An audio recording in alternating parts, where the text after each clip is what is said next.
Bab 101. Rara, teriakan itu memecah kesunyian hutan. Semua orang berpencar, menyisir setiap sudut gelap di bawah rimbunnya pepohonan. Tak hanya mereka, puluhan petugas berwenang serta ratusan anggota dari tim GV dan DL pun dikerahkan untuk melacak keberadaan gadis itu. Seorang petugas menghampiri Saskia dan Budi dengan raut wajah berat. "Mohon maaf, sepertinya putri Anda terbawa arus sungai yang sangat deras. Mengingat kondisi debit air dan banyaknya bebatuan tajam, kemungkinan terburuknya, kecil harapan bagi putri Anda untuk selamat." "Enggak, jangan bicara sembarangan." Tangis Saskia pecah seketika. "Putri saya kuat. Dia masih ada di suatu tempat, saya yakin itu. Kami tetap akan berusaha semaksimal mungkin, tapi medan di sini sangat sulit, apalagi arusnya sedang tidak bersahabat," balas petugas itu berusaha menenangkan. "Saya mohon, Pak, bawa pulang putri saya," isak Saskia, menggenggam tangan petugas itu dengan penuh harap. Budi segera menarik istrinya ke dalam pelukan. "Sabar, Ma, ayah juga yakin Rara bakal kembali." Melihat kondisi yang semakin larut, petugas itu menyarankan, "Lebih baik Anda berdua pulang dan istirahat. Biarkan tim kami yang bekerja di sini." Namun, Saskia bersikeras, "Saya nggak akan beranjak 1 inci pun sebelum Rara ditemukan." "Ma, dengerin ayah. Ini sudah tengah malam. Kita butuh tenaga buat cari Rara besok," bujuk Budi pelan sambil membimbing istrinya kembali ke mobil dengan hati yang hancur. Sementara itu, di sisi lain bantaran sungai, Alex tampak seperti orang kehilangan arah. Rara, lo di mana sih?" teriaknya frustasi. "Guminho, gue tahu lo kuat, keluar sekarang. Jangan bercanda kayak gini." Alex berteriak ke arah air yang menderu, bahkan ia nyaris melompat ke dalam sungai yang gelap itu. "Alex, sadar, Lex." Alvin dengan sigap menahan pundak Alex. "Jangan gila lo. Lepasin. Gue harus cari Guminho gue. Dia sendirian di sana." Alex memberontak, emosinya sudah di puncak kepala. "Nggak begini caranya, lo mau nyerahin nyawa cuma-cuma ke arus itu? Itu namanya konyol," bentak Alvin mencoba menyadarkan sahabatnya. "Gue nggak peduli, lepasin gue, Alvin." BUAGH. Satu pukulan keras mendarat di rahang Alex. "Sadar, sialan, jangan jadi orang bodoh," teriak Alvin. Alex terhuyung, setetes cairan merah mengalir di sudut bibirnya. "Ikut gue sekarang, lo butuh istirahat. Kalau lo nolak, gue nggak segan-segan buat bikin lo pingsan di sini," ancam Alvin dengan tatapan sedingin es. Kali ini dia tidak main-main. Dia tahu Alex hancur, tapi membiarkannya celaka bukan pilihan. Di titik kumpul, suasana tak kalah tegang. "Gimana, ada tanda-tanda?" tanya Zia dengan napas terengah. Alvin menggeleng lemah. "Masih nihil. Kacau." Zia berjongkok frustasi, menjambak rambutnya sendiri. "Gimana kalau kita turun langsung ke sungai?" usul Keina nekat. "Jangan, arusnya terlalu liar sekarang, apalagi jarak pandang terbatas. Kita harus realistis," cegah Vano. "Tapi makin lama kita diam, peluang Rara makin tipis." Serga Salsa tidak setuju. "Kalian juga harus jaga diri. Jangan sampai ada korban tambahan. Ayo balik dulu, biar tim lapangan yang sisir sisa areanya," ajak Vano tegas. Akhirnya, dengan berat hati, mereka setuju untuk melanjutkan pencarian saat matahari terbit. Jauh dari Gunung Kosciuszko, di hilir sungai yang lebih tenang namun tetap mencekam, seorang pemuda tampak duduk menyendiri di atas batu besar. Ia mengembuskan asap tipis dari mulutnya, menatap kosong ke arah air. "Dunia ini emang berisik," gumamnya pelan. "Lihat sungai ini, kayaknya dia lagi marah besar." Tiba-tiba, matanya menangkap sesuatu yang asing terapung di antara ranting pohon yang terbawa arus. Itu orang. Ia terkejut melihat sesosok gadis yang sudah tak berdaya tersangkut di tepian. Tanpa pikir panjang, cowok itu langsung terjun ke air dan menarik tubuh yang pucat itu ke daratan. "Masih ada detak jantungnya," gumamnya setelah memeriksa nadi di leher gadis itu. Ia segera melakukan prosedur penyelamatan darurat, menekan dadanya berkali-kali, namun belum ada reaksi. "Ayo, bangun, jangan menyerah sekarang," bisiknya panik. Ia kemudian memberikan bantuan napas buatan dengan sigap, berusaha memacu kembali paru-paru gadis itu agar bisa bekerja. Gadis itu tersedak, memuntahkan air dari paru-parunya. Matanya terbuka sayu, namun segera terpejam lagi karena rasa sakit yang hebat di kepalanya yang terluka. Lo harus segera ditolong, ucap cowok itu. Ia segera mengangkat tubuh gadis itu dalam gendongannya, membawanya menembus kegelapan hutan menuju mobilnya yang terparkir. Kendaraan itu pun melesat membelah jalanan, menuju rumah sakit terdekat. Begitu sampai di lobi rumah sakit, pemuda itu langsung bergerak cepat membawa gadis di dekapannya masuk. "Cepat, siapkan berangkar," perintahnya dengan nada tegas. Beberapa perawat segera berlari membawa tempat tidur dorong. Dengan hati-hati, ia membaringkan gadis itu sebelum tim medis membawanya masuk ke ruang penanganan intensif. "Berikan perawatan terbaik untuk dia," titahnya singkat dengan tatapan mata yang tajam dan dingin. "Baik, Tuan," jawab para petugas medis patuh. Pemuda itu mengembuskan napas panjang dan bergumam kesal, "Cek, hari yang benar-benar luar biasa menyebalkan." Ia pun akhirnya terduduk di kursi tunggu, menunggu kepastian di tengah sunyinya lorong rumah sakit. Waktu berlalu hingga fajar menyingsing. Jam menunjukkan pukul 6.30 pagi saat dokter keluar dari ruangan. Sementara itu, si pemuda tampak tertidur lelap dengan posisi duduk di kursi tunggu. "Maaf mengganggu waktunya, Tuan. Pasien sudah stabil dan akan segera dipindahkan ke ruang rawat inap," lapor seorang perawat dengan sopan. Ya sudah," sahutnya singkat tanpa banyak ekspresi. Beberapa saat kemudian, gadis itu sudah berbaring di kamar perawatan yang lebih nyaman. Pasien kemungkinan besar akan segera sadar, tambah perawat tersebut sebelum berpamitan pergi, meninggalkan mereka berdua di ruangan itu. Pemuda itu menatap wajah gadis di depannya. "Lo cantik, tapi sayangnya gue bukan tipe orang yang mudah kagum sama kecantikan," gumamnya datar. Tiba-tiba, gadis itu mulai gelisah. "Jangan menjauh." "Enggak," teriaknya dalam kondisi setengah sadar, kepalanya menggeleng panik seolah sedang dikejar mimpi buruk yang mencekam. "Hei, bangun, sadar," seru pemuda itu sedikit panik. Gadis itu tersentak bangun, napasnya memburu, keringat dingin membasahi keningnya. Dengan sigap, pemuda itu menyodorkan segelas air putih. "Minum dulu," perintahnya. Gadis itu menurut dan langsung menandaskan air tersebut. "Lo, siapa?" tanya si gadis dengan tatapan kosong dan bingung. "Harusnya gue yang tanya, lo siapa?" balas pemuda itu balik bertanya. Gadis itu terdiam sejenak, matanya bergerak gelisah. Nama gue, siapa ya?" Pemuda itu mengerutkan kening. "Cek, jangan bercanda. Nama lo siapa? Tinggal di mana?" Gadis itu justru terlihat semakin bingung dan mulai berkaca-kaca. "Gue nggak tahu, gue nggak ingat apa-apa." "Sepertinya lo kehilangan memori," gumam pemuda itu sebelum menekan tombol darurat. Tak lama, dokter pun datang kembali. "Periksa dia, kayaknya ada yang salah sama ingatannya." Setelah pemeriksaan singkat, dokter menjelaskan, "Tuan, sepertinya nona ini mengalami amnesia sementara akibat benturan yang cukup keras." "Berapa lama dia bakal kayak gitu?" tanya pemuda itu dingin. "Sulit dipastikan, bisa mingguan, atau mungkin butuh waktu berbulan-bulan sampai ingatannya kembali pulih sepenuhnya." Setelah dokter pergi, pemuda itu langsung mengambil ponselnya. "Gue bakal suruh orang-orang gue buat cari tahu siapa lo sebenarnya. Halo, cepat cari informasi tentang keluarga cewek yang fotonya bakal gue kirim." Sekarang, perintahnya pada seseorang di seberang telepon sebelum memutus sambungan secara sepihak. Ia kembali menatap gadis itu. Beneran nggak ingat nama sendiri? Gadis itu menggeleng lesu sambil mengerucutkan bibirnya. "Enggak tahu." "Oke, buat sementara, gue panggil lo Aline," cetusnya asal. "Aline," gadis itu bergumam, seolah mencoba merasakan nama barunya. "Bagus. Terus, nama lo siapa?" "Gue Jaiden." "Oke, Jay," sahut Aline polos.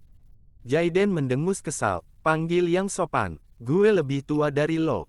Iya, Kak Jay," ralat Aline. Melihat Aline yang menurut, sudut bibir Jaiden terangkat sedikit, nyaris tak terlihat. "Ya sudah, istirahat di sini. Gue ada urusan." "Mau kemana?" tanya Aline cepat saat Jaiden hendak berdiri. "Bukan urusan lo. Ikut," pinta Aline manja. "Nggak boleh. Lo masih lemas, larang Jaiden tegas. Pokoknya mau ikut. Aline bersikeras, tidak mau ditinggal sendirian di tempat asing itu. Hais, keras kepala banget sih. Diam di sini, gue cuma mau pulang sebentar, bentak Jaiden karena merasa ruang geraknya terganggu. Aline langsung terdiam, menundukkan kepalanya dalam-dalam. Namun, saat Jaiden baru saja memegang gagang pintu, terdengar suara isak tangis yang tertahan. Fix, fix. Jaiden mengepalkan tangannya, merasa bersalah sekaligus kesal. Cek, merepotkan banget. Ia berbalik dan menghampiri Aline lagi. Berhenti nangis, cengeng banget sih. Oke, gue nggak jadi pergi, puas. Tapi gue mau ikut Kak Jay pulang, sahut Aline dengan tatapan penuh permohonan. Jangan natap gue kayak gitu. Lo tetap di sini sampai kondisi lo fit, tegas Jaiden. Ia pun duduk di sofa dengan perasaan tidak tenang. Gue mau ke lantai atas sebentar buat ganti baju. Lo diam di sini. Mau ikut, rengek Aline lagi. Jaiden memijat pelipisnya. Oke, fine. Lo bakal pindah ke lantai pribadi gue di rumah sakit ini. Yeay, seru Aline kegirangan. Nggak usah sok imut, buruan turun, ujar Jaiden dengan wajah datar, meski hatinya sedikit luluh. Aline pun mencoba turun dari ranjang pasien. BRUK. Baru saja kakinya menyentuh lantai, Aline langsung tersungkur karena tubuhnya masih sangat lemas. Aduh, sakit, ringisnya. Gue bilang juga apa, keras kepala sih, omel Jaiden, tapi tangannya dengan sigap mengangkat tubuh Aline ke dalam gendongannya. Pegang tiang infusnya yang benar, jangan sampai lepas, perintah Jaiden. Aline menurut, mengeratkan pegangannya pada tiang infus sementara Jaiden membawanya menuju lift VIP menuju lantai paling atas. Perkenalkan, dia adalah Jaiden Fernando Felix, seorang pengusaha muda yang sangat berpengaruh di Australia. Kekayaannya yang melimpah, mulai dari rumah sakit, pulau pribadi, hingga berbagai perusahaan, membuatnya setara dengan tokoh besar seperti Alex Rider Wilson. Tak hanya itu, di balik setelan jasnya, ia adalah pemimpin dari King of Street Children, geng motor terbesar dan paling disegani di daratan Australia. Bab 102. Istirahat di sini ya. Kalau butuh sesuatu, tinggal tekan tombol merah di samping ranjang itu, ucap Jaiden sambil menunjuk panel darurat. Oke, makasih ya, jawab Aline pelan. Gue tinggal dulu, pamit Jaiden. Setelah Aline mengangguk, Jaiden melangkah keluar menuju ruangan pribadinya untuk membersihkan diri dan berganti pakaian. Di dalam kamar, Aline memijat pelipisnya yang masih terbalut perban. Duh, kepala gue masih agak muter, gumamnya. Ingatannya kembali pada mimpi singkat saat ia tak sadarkan diri tadi. Siapa si Alex? Kenapa wajahnya muncul terus di mimpi gue? Ia mencoba mengingat, namun rasa sakit justru menyerang. Akhirnya, ia memutuskan untuk kembali memejamkan mata di atas kasur yang sangat empuk itu. Sementara itu, Jaiden sedang berendam di bathtub untuk mendinginkan kepalanya. Baru kali ini gue ketemu cewek yang seunik itu sifatnya, gumam Jaiden.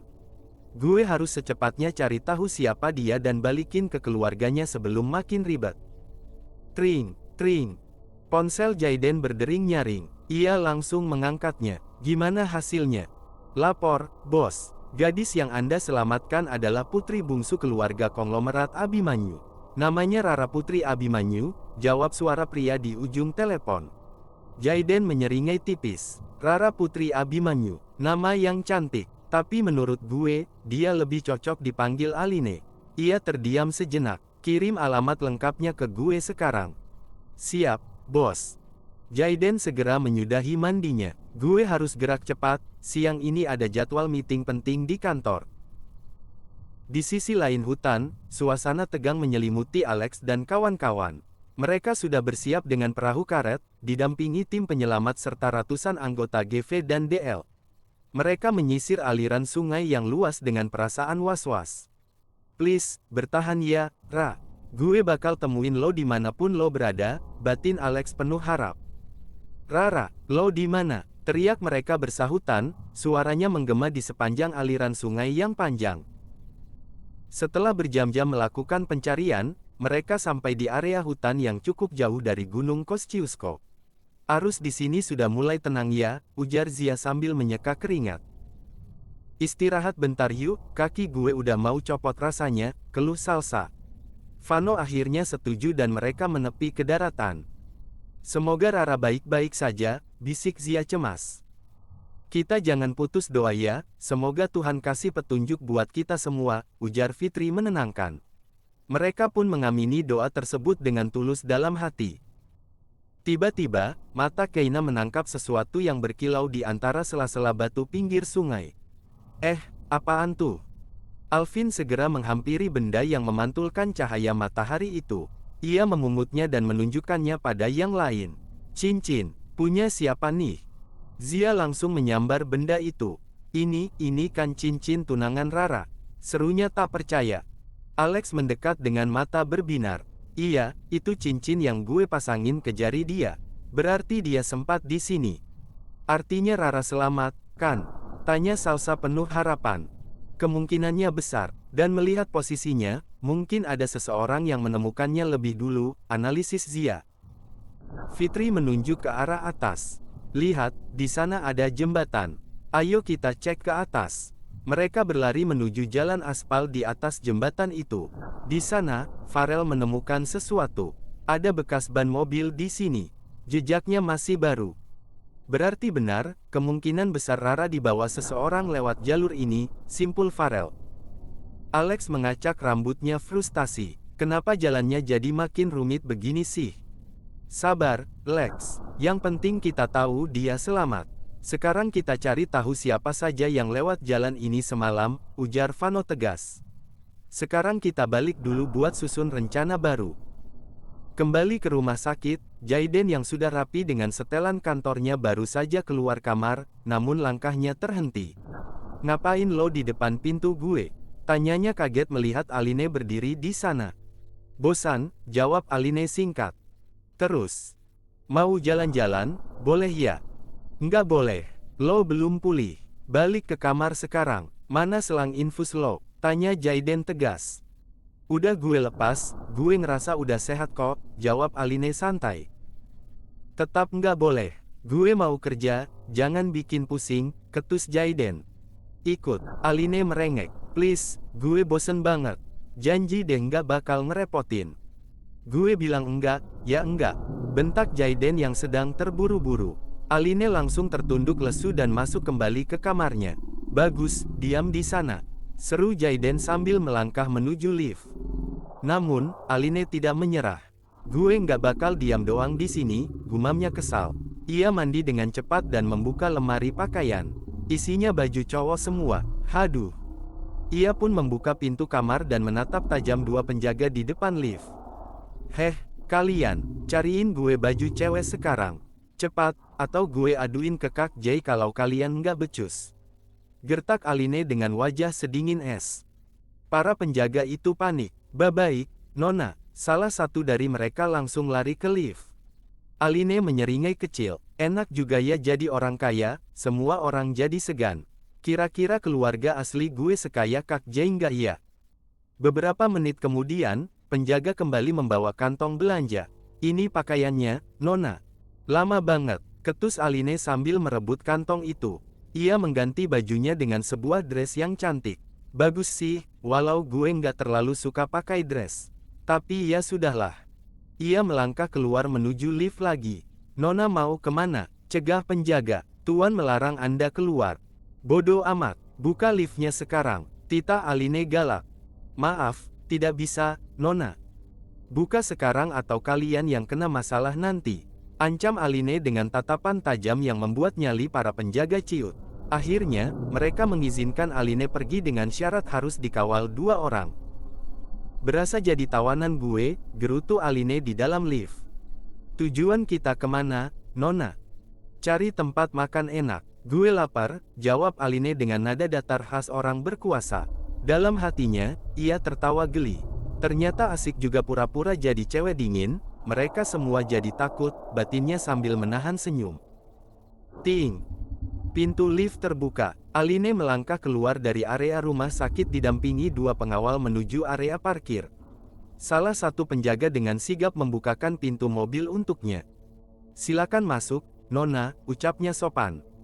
Cepat ya, perut gue udah demo nih, sahut Aline. Mobil mewah milik Jaiden itu pun segera meluncur membelah jalanan menuju salah satu pusat perbelanjaan terbesar di kota itu.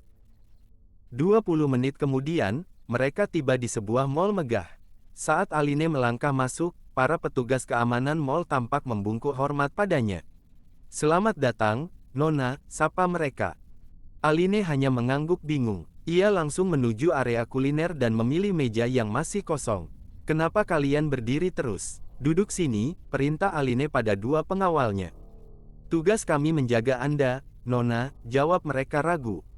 Gue bilang duduk, ya duduk. Nggak enak dilihat orang kalau kalian berdiri kayak patung, tegas Aline. Akhirnya, mereka pun duduk berhadapan dengan Aline. Seorang pelayan datang menghampiri mereka. Aline memesan berbagai menu mulai dari burger, daging premium, hingga minuman boba coklat dan es krim. Di sudut lain mall tersebut, seorang gadis bernama Aleara baru saja menyelesaikan sesi rekaman untuk konten media sosialnya. Oke guys, jalan-jalan Aleara hari ini sampai di sini dulu ya. Jangan lupa dukung terus channel gue dengan klik tombol loncengnya. Bye-bye, ucapnya ke arah kamera dengan senyum manis yang dipaksakan. Begitu kamera mati, wajahnya langsung berubah masam. Capek juga pura-pura ramah, gerutunya. Ia teringat masa lalunya yang pahit. Lihat saja, gue bakal bikin Alex berpaling dari si cewek sombong itu. Aleara melangkah menuju area makan, dan seketika langkahnya terhenti. Matanya membulat sempurna saat melihat sosok yang sangat ia kenali sedang asyik menyantap makanannya.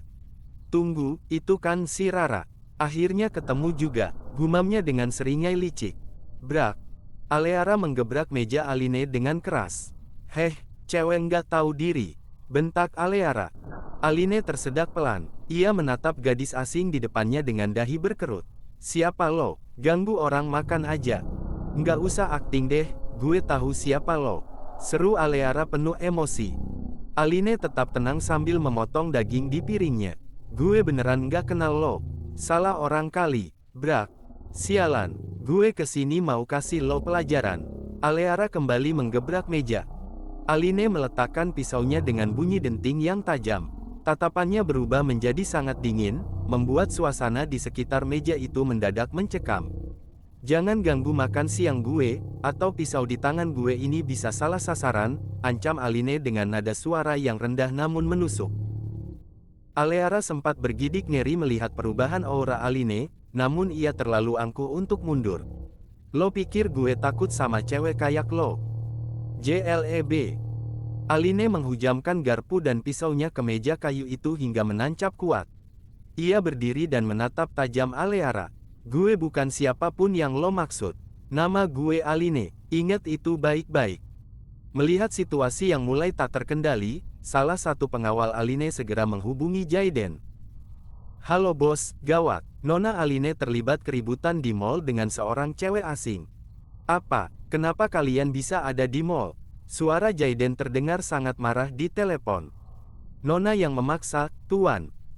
Kirim lokasinya sekarang. Gue ke sana. Jaiden langsung memutuskan sambungan, berlari meninggalkan kantornya menuju parkiran, membuat para karyawannya melongo kebingungan. Mobilnya dipacu dengan kecepatan tinggi menembus kemacetan.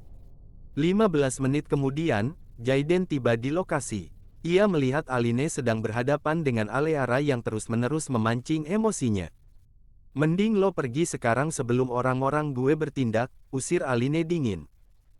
Halah, dasar pengecut, beraninya pakai bodyguard, tantang Aleara. Saat Aline sudah hampir kehilangan kesabaran dan hendak membalas, sebuah tangan menahan bahunya. Aline. Jay, kok lo tahu gue di sini? Tanya Aline kaget. Anak buah gue lapor, jawab Jaiden singkat sambil melirik tajam kedua pengawalnya. Aleara tertawa sinis melihat kedatangan Jaiden. Wah, gila ya, ternyata lo beneran cewek, murahan. Udah punya Alex, sekarang malah bareng cowok lain. Hebat banget mainnya. Siapa Alex? Tanya Aline, kepalanya mendadak terasa berdenyut nyeri. Nggak usah pura-pura amnesia, dasar cewek nggak benar, bentak Aleara. Jaga mulut lo kalau masih sayang nyawa, ancam Jaiden dengan tatapan yang bisa membekukan apapun. Awas aja, gue bakal laporin ini ke Alex.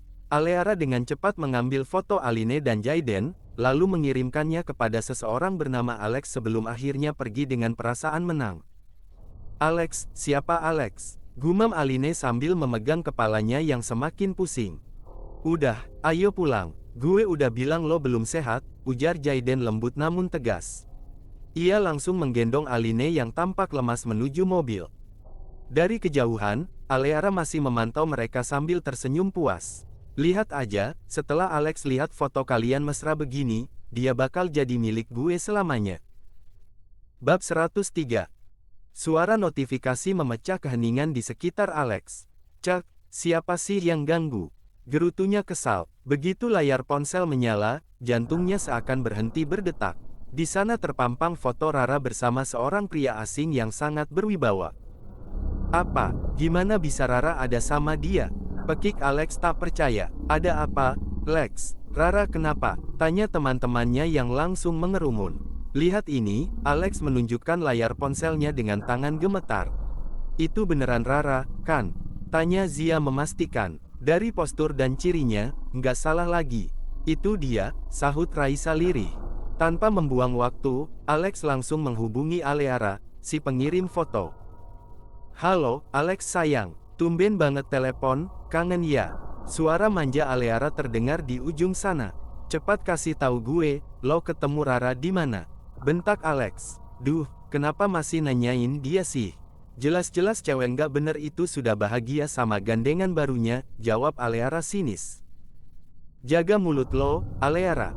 Santai dong. Intinya, kalau lo mau tahu lokasinya, lo harus mau balikan sama gue, tawar Aleara licik. Lo lagi nantangin maut, desis Alex dengan nada mengancam. Kasih tahu sekarang atau lo bakal nyesel. Aleara akhirnya menyerah karena takut. Oke. Tadi dia di mall bareng pengusaha muda, Jayden Fernando Felix. Dia digendong dan dibawa pergi sama cowok itu. Puas, Alex langsung mematikan telepon. Jayden Fernando Felix. Bukannya dia pemimpin perusahaan besar itu. Dia rival bisnis gue, sahut Alex dingin. Ayo, kita ke rumahnya sekarang. Di sisi lain, Jayden dan Aline tiba di sebuah hunian megah yang terlihat seperti istana modern. Wah, ini rumah siapa? Luas banget, seru Aline kagum. Ini rumah gue. Masuklah, jawab Jayden datar.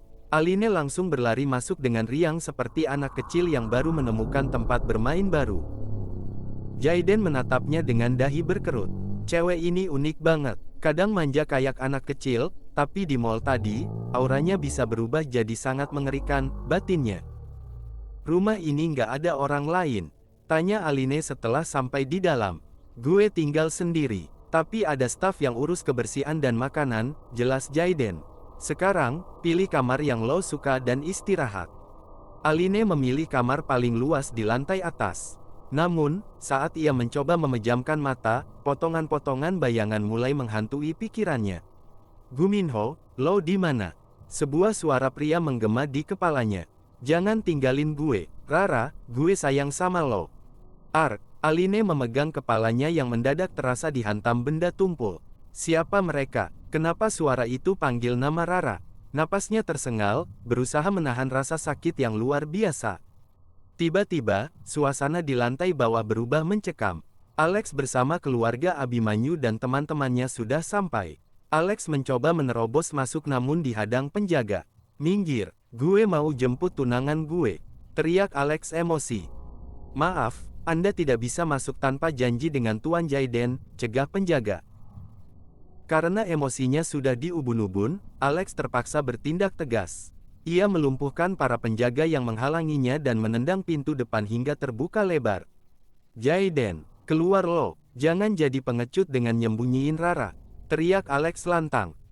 Jayden muncul dengan tenang, wajahnya sedingin es. Kecilkan suara lo, ini rumah orang, bukan hutan. Alex langsung menyambar kerah baju Jayden. Di mana Rara? Balikin dia ke gue. Gue nggak kenal siapa itu Rara. Lepasin tangan kotor lo, balas Jayden tenang namun mematikan. Keduanya saling melempar tatapan tajam, seolah ada petir yang menyambar di antara mereka. Ada apa sih berisik banget? Suara Aline terdengar dari tangga. Rara, Saskia, Zia, dan yang lainnya langsung berlari memeluknya. Sayang, Mama kangen banget. Saskia menangis haru sambil mengelus rambut Aline. Namun, Aline justru mundur dengan wajah datar. Kalian siapa? Jangan sembarangan peluk. Ra, ini kita, sahabat lo. Ini keluarga lo. Zia mencoba meyakinkan. Jangan ngaku-ngaku. Gue nggak kenal kalian, ketus Aline. Ia berjalan melewati mereka dan berdiri di belakang Jaiden. Lepasin Kak J. Lo nyakitin dia. Alex terpaku. Air matanya jatuh. Ra, ini gue, Alex. Lo nggak ingat gue. Ia mencoba memeluk Aline, tapi Aline mendorongnya menjauh. Gue bukan Rara, nama gue Aline, bentaknya. Kak J, mereka siapa? Mereka orang jahat. Ra, gue Alex, gorila kesayangan lo.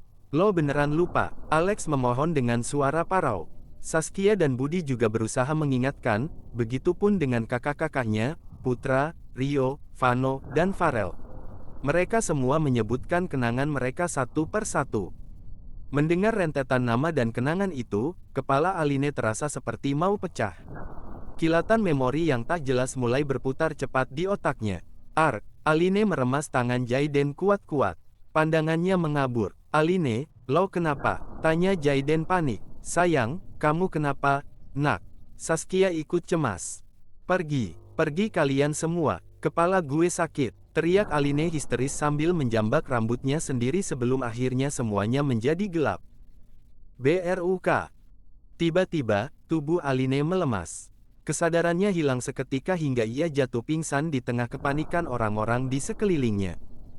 Aline, Rara, teriak mereka semua hampir bersamaan. Penjaga, cepat panggilkan tim medis ke sini. Perintah Jaiden dengan nada yang sangat khawatir. Tanpa membuang waktu, ia langsung menggendong Aline menuju kamar di lantai atas, diikuti oleh anggota keluarga dan teman-teman Rara yang wajahnya pucat pasi.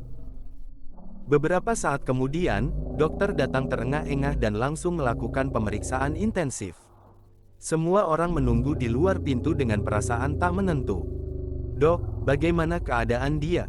Tanya Jaiden begitu dokter selesai memeriksa. Gimana kondisi Rara, dok? Timpal Alex tak mau kalah.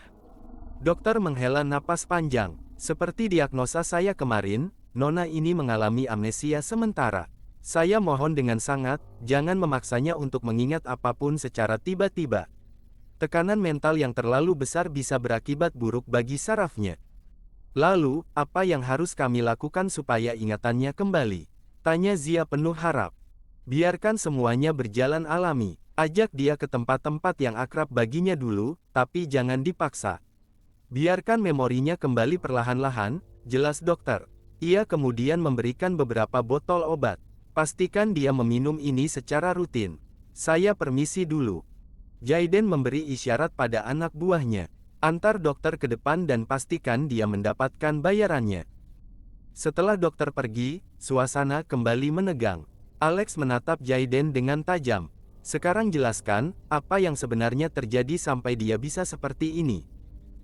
Gue bakal jelasin semuanya, tapi satu hal yang perlu lo tahu, gue nggak pernah menyakiti dia, jawab Jaiden tenang. Ayo kita bicara di bawah, biar Aline bisa istirahat. Di ruang tamu, Jaiden mulai bercerita. Malam itu, gue menemukannya di pinggiran sungai. Kondisinya sangat memprihatinkan, kepalanya terluka dan dia nggak sadar. Gue langsung membawanya ke rumah sakit, dan saat dia bangun, dia sudah kehilangan sebagian besar memorinya. Sementara itu, di dalam kamarnya, Aline sedang berjuang melawan mimpi buruk. Keringat dingin mengucur deras di keningnya.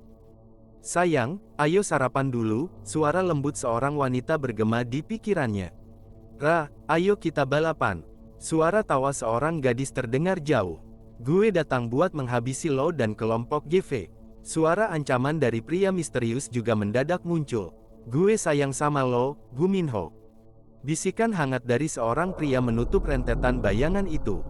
Mama, teriak Aline sambil tersentak bangun. Napasnya terengah-engah, dadanya naik turun dengan tidak beraturan. Suara teriakan itu terdengar sampai ke lantai bawah. Saskia dan yang lainnya langsung berlari masuk ke kamar. Rara, kamu kenapa, sayang? Tanya Saskia sambil memeluk putrinya erat. Aline menatap Saskia lama, hingga perlahan matanya berkaca-kaca. Ia mengangguk pelan. Mama. Ya Tuhan, syukurlah. Kamu ingat Mama, nak.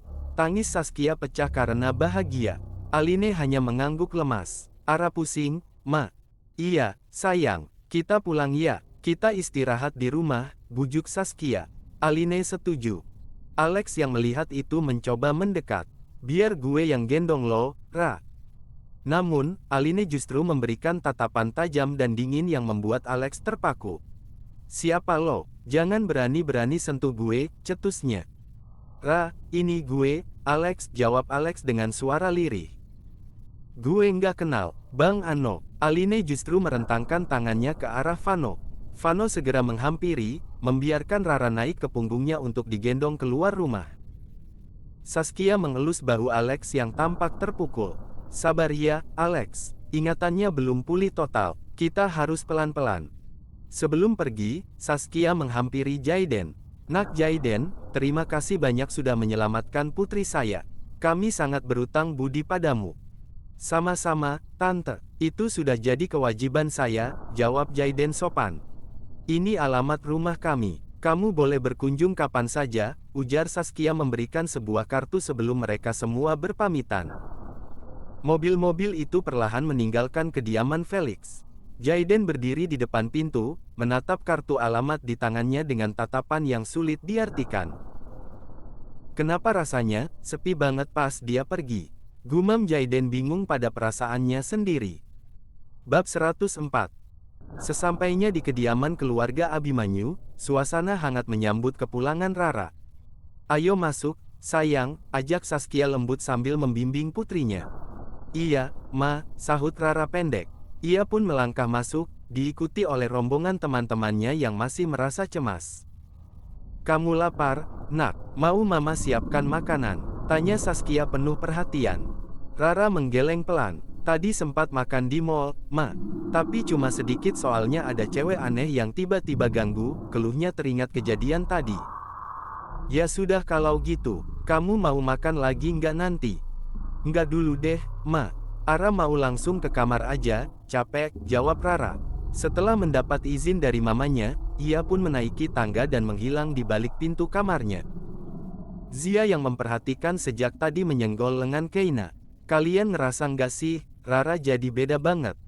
Iya, setuju. Sikapnya jadi kayak anak kecil, sahut Keina yang diangguki oleh yang lain. Fitri menyahut pelan, katanya kalau orang kena masalah memori, terkadang sifatnya bisa balik ke masa lalu atau masa kecilnya dulu.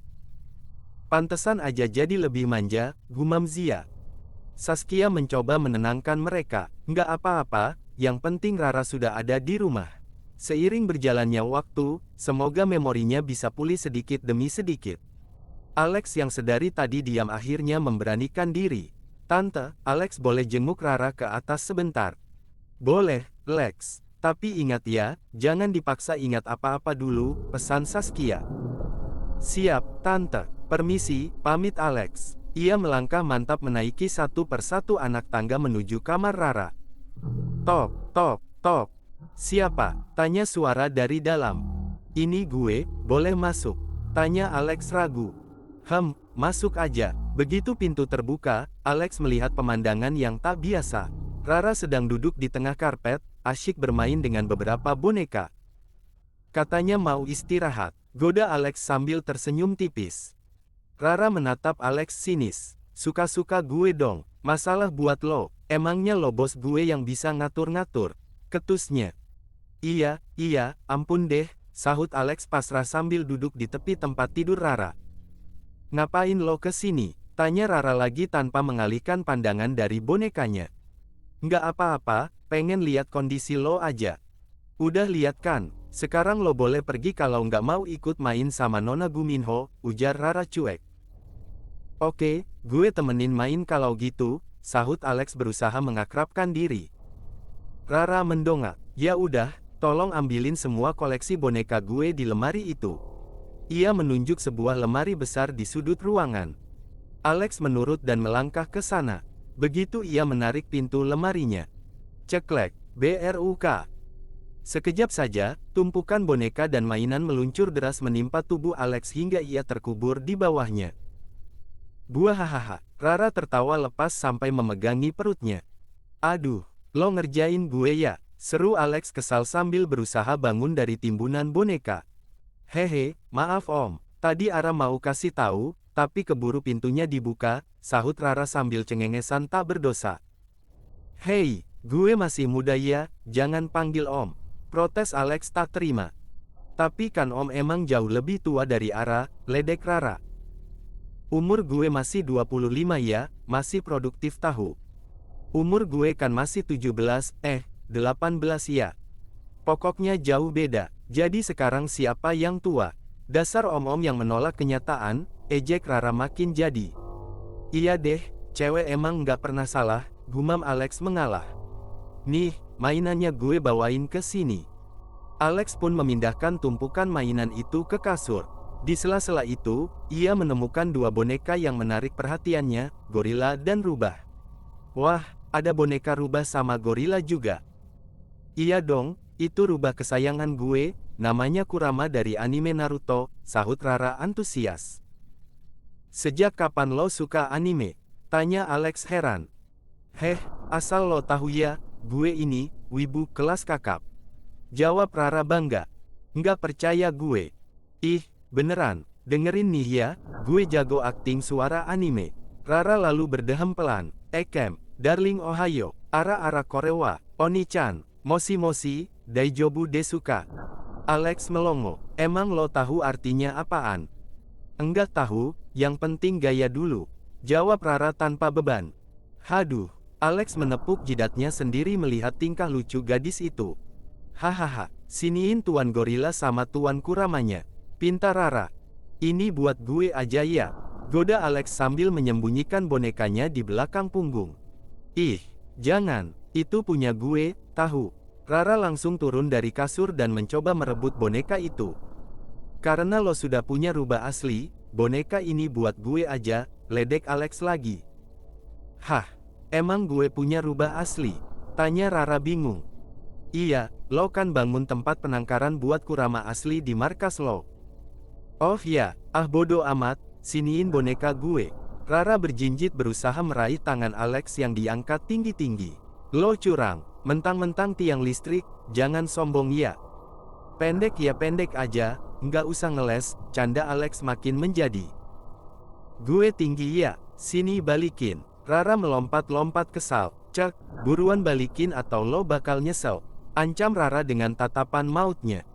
Kalau gue nggak mau, lo mau apa? Tantang Alex sambil tertawa. Rara tersenyum penuh arti. Oh, beneran nggak mau? Oke, rasain ini. Tanpa aba-aba, Rara melayangkan tendangan kilat tepat ke area aset berharga Alex. BUGH. Aduh, parah banget, lo curang. Rinti Alex kesakitan. Dia langsung terduduk sambil memegangi area yang baru saja terkena serangan maut dari Rara. Gue kan udah kasih peringatan, jadi tanggung sendiri risikonya. Sahut Rara cuek. Dengan gerakan kilat, ia merebut boneka rubahnya lalu melompat kembali ke atas kasur dengan wajah penuh kemenangan.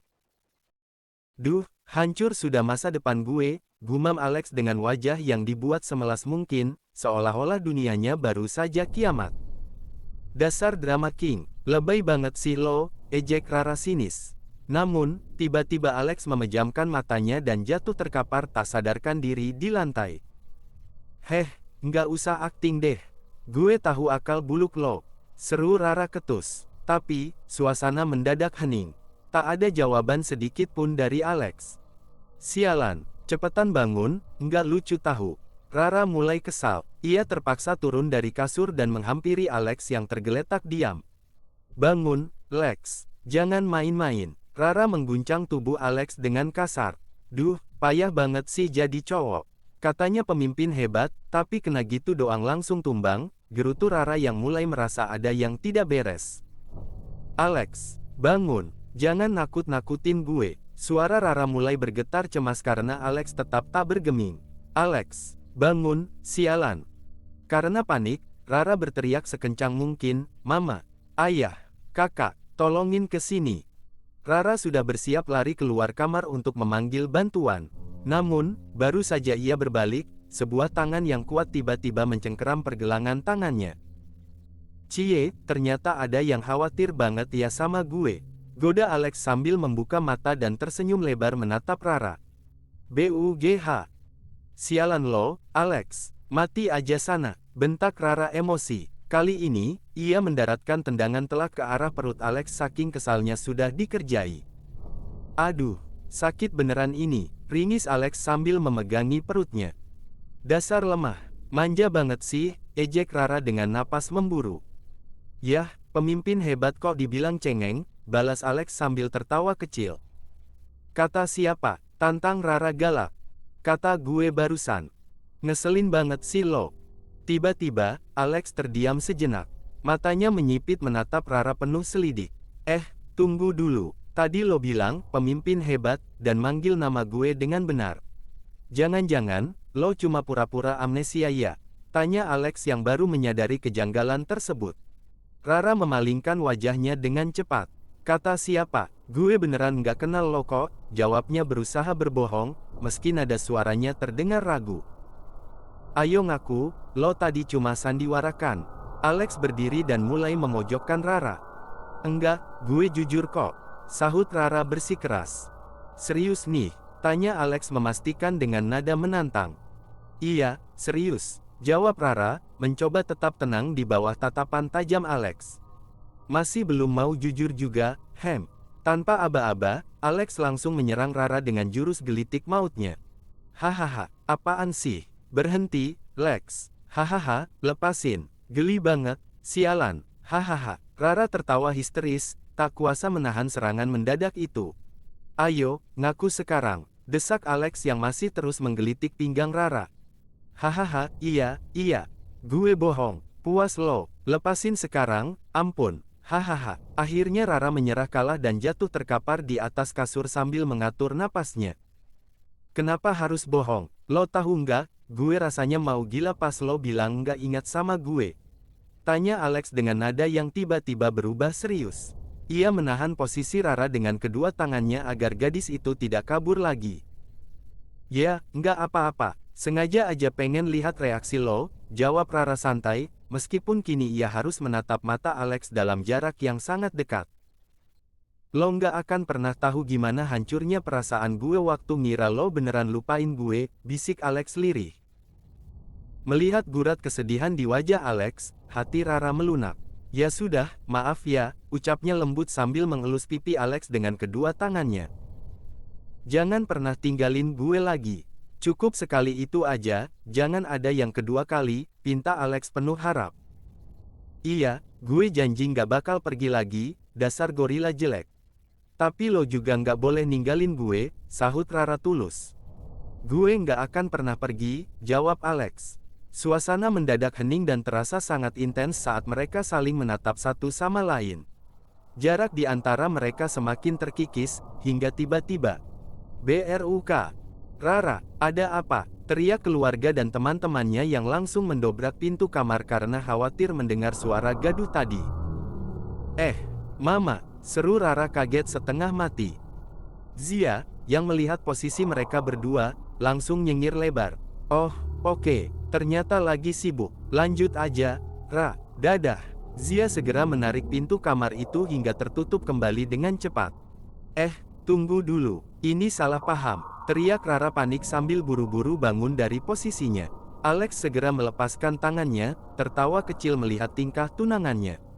"Ini semua gara-gara lo, gorila jelek," bentak Rara kesal. Ia langsung lari keluar kamar untuk menjelaskan situasi yang sebenarnya kepada semua orang, sementara Alex hanya bisa tersenyum puas melihat tingkah menggemaskan gadisnya.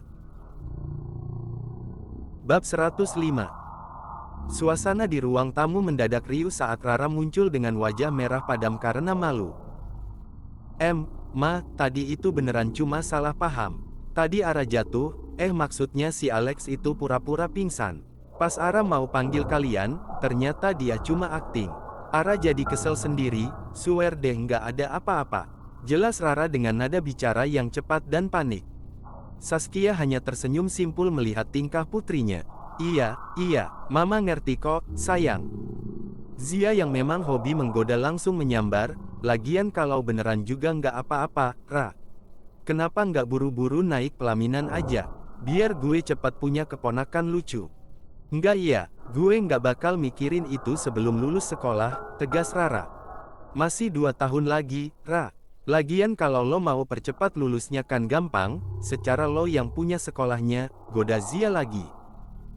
Enggak, gue mau proses yang normal sampai lulus, terus lanjut kuliah, jawab Rara mantap. Ia kemudian menyeringai kecil, daripada lo nungguin gue, kenapa enggak lo aja yang duluan sama Alvin? Biar gue yang dapat keponakan duluan. Zia langsung tersedak ludahnya sendiri. Kok jadi gue? Gue juga mau fokus belajar dulu kali. Nah, sekarang lo paham kan rasanya ditanya gitu? Tantang Rara. Zia pun hanya bisa cengengesan sambil menggaruk kepalanya yang tidak gatal. Keina kemudian menimpali dengan nada menyelidik, katanya tadi nggak inget Alex, Ra. Rara terdiam, bingung harus menyusun alasan apa. Namun, Alex yang baru saja turun dari tangga langsung menyahut, Rara emang sempat lupa ingatan, tapi memorinya balik pas di rumah tadi. Dia cuma sengaja ngerjain gue dengan pura-pura nggak kenal. Ra, ayolah cerita, gimana kejadian sebenarnya pas lo hilang? Tanya Zia yang tingkat keponya sudah maksimal. Saskia pun mengangguk setuju. Iya, sayang, Mama juga butuh penjelasan soal kejadian kemarin. Rara menghela napas, lalu duduk di sofa yang disusul oleh Alex. Sebenarnya setelah jatuh itu gue bener-bener blank. Gue baru sadar pas sudah di rumah sakit, dan saat itu gue bahkan nggak inget nama gue sendiri. Oh, jadi cowok penyelamat itu yang kasih nama Aline? Tanya Zia. Iya, dia panggil gue Aline buat sementara. Dia juga yang niat bantu cari keluarga gue. Walaupun sikapnya sedingin es batu, tapi aslinya dia sangat perhatian. Gue ngerasa berhutang budi banget sama dia, makanya besok gue mau ketemu buat ngucapin makasih secara benar, tutur Rara. Alex yang mendengar itu langsung berdehem keras dengan wajah masam. Gue yakin dia nggak sehebat yang lo bayangin. Cie, ada yang bau-bau cemburu nih, ledek Zia disambut tawa yang lain. Gue cuma nganggep dia kayak abang sendiri kok. Ya, walaupun sempat ada sedikit perasaan. Rara menggantung kalimatnya. Perasaan apa? Tanya Alex dengan nada tinggi dan raut wajah tegang. Pernah apa? Pernah pelukan? Atau lebih dari itu? Ya enggak lah. Maksudnya, gue sempat ngerasa kagum sedikit doang, tapi abis itu hilang kok pas gue inget siapa gue, jawab Rara cepat. Alex tampak mengatur napasnya yang naik turun menahan emosi. Awas aja ya. Posesifnya sudah level dewa, bang, ejek Zia sambil tertawa renyah. Namun, suasana santai itu berubah seketika saat Saskia menatap Rara dengan sangat serius. Budi pun menunjukkan raut wajah yang sama. Mama mau tanya sesuatu yang sangat penting sama kamu, Rara. Tanya apa, Ma? Kok suasananya jadi tegang gini? Rara mulai merasa tidak enak hati. Mama mau tahu soal orang yang mencoba mencelakai kamu kemarin. Dia menyebut kamu sebagai pemimpin kelompok GV. Sebenarnya, GV itu kelompok apa? Tanya Saskia dengan nada menuntut jawaban. Pertanyaan itu membuat seisi ruangan mendadak hening. Rara dan teman-temannya saling melempar pandang dengan cemas. Kenapa diam? Jawab, Rara, titah Saskia tegas. Iya, nak, cerita saja, siapa tahu ayah bisa kasih solusi, tambah Budi mencoba meyakinkan. Dengan helaan napas berat dan suara yang agak ragu, Rara akhirnya menjawab, sebenarnya, GV itu adalah organisasi dunia bawah, sebuah kelompok mafia. Apa? Saskia, Budi, Putra, dan Rio tersentak kaget hampir bersamaan. Jadi selama ini semua kemewahan dan kemampuan bela diri kamu itu karena kamu seorang pemimpin organisasi seperti itu? Tanya Saskia dengan nada tak percaya. Iya, Ma, jawab Rara pelan. Kenapa, Rara? Apa alasan kamu sampai masuk ke dunia yang berbahaya seperti itu? Tanya Saskia, suaranya mulai bergetar karena sedih. Rara menunduk, wajahnya berubah menjadi sendu dan sedikit dingin. Alasannya, karena kalian. Dek. Jawaban Rara seketika membuat Saskia, Budi, Putra, dan Rio terpaku. Ruangan itu mendadak sunyi, hanya menyisakan debaran jantung yang tak beraturan. Sejak kalian membawa orang asing yang penuh muslihat itu ke rumah ini, semuanya berubah, ujar Rara dengan suara bergetar. Ia menunduk, tak sanggup menahan perih saat memori kelam itu menyeruak kembali. Kalian berhenti peduli sama Ara. Padahal Ara sudah berjuang mati-matian supaya kalian percaya, tapi hasilnya nol besar. Kalian lebih memilih percaya pada kata-kata manis dia daripada putri kandung kalian sendiri. Apa kalian pernah tahu sesakit apa Ara saat itu? Setiap hari hanya ada amarah, hukuman, dan air mata, tanpa kalian peduli bagaimana kondisi Ara yang sebenarnya. Rara menarik napas panjang, mencoba mencari kekuatan. Untungnya, Kak Raisa datang seperti malaikat pelindung. Dia bukan cuma kakak atau teman, tapi sudah seperti ibu bagi Ara. Dia yang melindungi, menasihati, bahkan mengajarkan Ara cara bertahan hidup dan bela diri. Di saat ulang tahun Ara terlewati berkali-kali tanpa kalian sadari karena terlalu sibuk dengan dia, Kak Raisa adalah satu-satunya orang yang selalu ada dan memberi ucapan. Mata Rara mulai berkaca-kaca. Hidup Ara hancur saat itu. Banyak orang yang mengganggu Ara, tapi hanya Kak Raisa yang turun tangan. Sejak kelas 2 SMP, Ara memutuskan untuk terjun ke dunia gelap, berlatih keras agar sekuat Kak Raisa. Ingat kan, dulu Ara sering pulang larut malam dengan tubuh penuh luka. Itu semua Ara lakukan demi menjadi kuat, agar tidak ada lagi yang bisa menyakiti Ara. Dunia ini terlalu kejam untuk anak kecil berusia 10 tahun yang harus menanggung beban sebesar itu sendirian. Tapi sekarang, anak kecil itu sudah tumbuh dewasa dan bisa berdiri di atas kakinya sendiri tanpa merepotkan siapapun, tutup Rara dengan nada yang kini lebih tenang namun dalam. BRUK. Saskia jatuh terduduk di hadapan Rara, tangisnya pecah. Maafkan Mama, Nak. Mama sudah gagal total jadi ibu.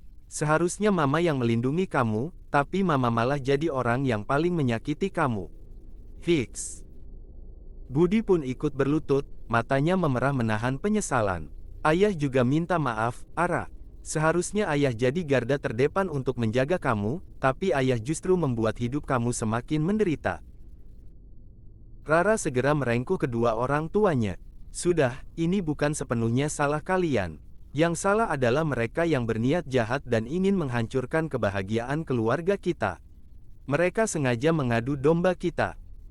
Beri Mama kesempatan sekali lagi untuk memperbaiki semuanya, ya. Isak Saskia sambil memeluk erat putrinya. Ara sayang kalian semua. Ara cuma nggak mau kehilangan kalian lagi atau harus kembali ke masa-masa sulit itu, balas Rara sambil ikut menangis dalam pelukan hangat keluarga yang selama ini ia rindukan. Putra dan Rio pun mendekat, ikut memeluk adik mereka. Abang janji, mulai sekarang abang akan selalu ada di samping kamu dan menjaga kamu, Dek, ujar Putra tulus. Perpisahan di bandara. Pagi harinya, suasana terasa jauh lebih ringan. Setelah melalui malam yang penuh air mata dan kejujuran, beban di pundak Rara seolah terangkat. Pukul 6 pagi, mereka semua sudah berada di bandara untuk mengantar Raisa, Nanda, dan Aditya yang harus kembali ke Indonesia. Fakta uniknya, keluarga Abimanyu ini memang memiliki latar belakang keluarga yang sangat disegani di Indonesia, namun dulu Budi memilih jalan hidup yang tenang dengan pindah ke Australia. Kapan-kapan kalian harus main ke Indonesia, ya? Seru Raisa sambil tersenyum. Pasti, Kak, begitu urusan di sini beres, kami bakal langsung liburan ke sana, jawab Rara semangat. Saskia menitipkan salam untuk keluarga di tanah air. Raisa, sampaikan salam sayang Tante buat semuanya di sana, ya. Siap, Tante. Kalian semua jaga diri baik-baik. Jangan sampai kejadian kemarin terulang lagi, pesan Raisa tegas kepada Rara dan teman-temannya. Sebelum naik ke pesawat, Zia menggoda Raisa. Kak, nggak mau pamitan spesial sama pacarnya? Kan mau LDRan nih. Raisa tertawa kecil lalu menghampiri Vano. Jaga mereka baik-baik. Kamu juga jangan lupa istirahat dan makan yang teratur. I love you, bisiknya lembut. I love you too, jawab Vano dengan senyum manis yang jarang ia perlihatkan. Cie, ada yang baper maksimal nih. Sorak teman-temannya meledek. Sambil melambaikan tangan, Raisa dan timnya masuk ke dalam pesawat pribadi. Perlahan, burung besi itu lepas landas membelah langit pagi. Hufet, saatnya memulai babak baru dari nol, gumam Rara sambil tersenyum lega. Semuanya, gue pamit dulu ya. Gue mau nemuin Kak Jay sebentar. Hati-hati, nanti si gorila jelek kesayangan lo cemburu berat lagi, canda Zia. Biarin aja, kalau cemburu tinggal kirim ke tempat penangkaran.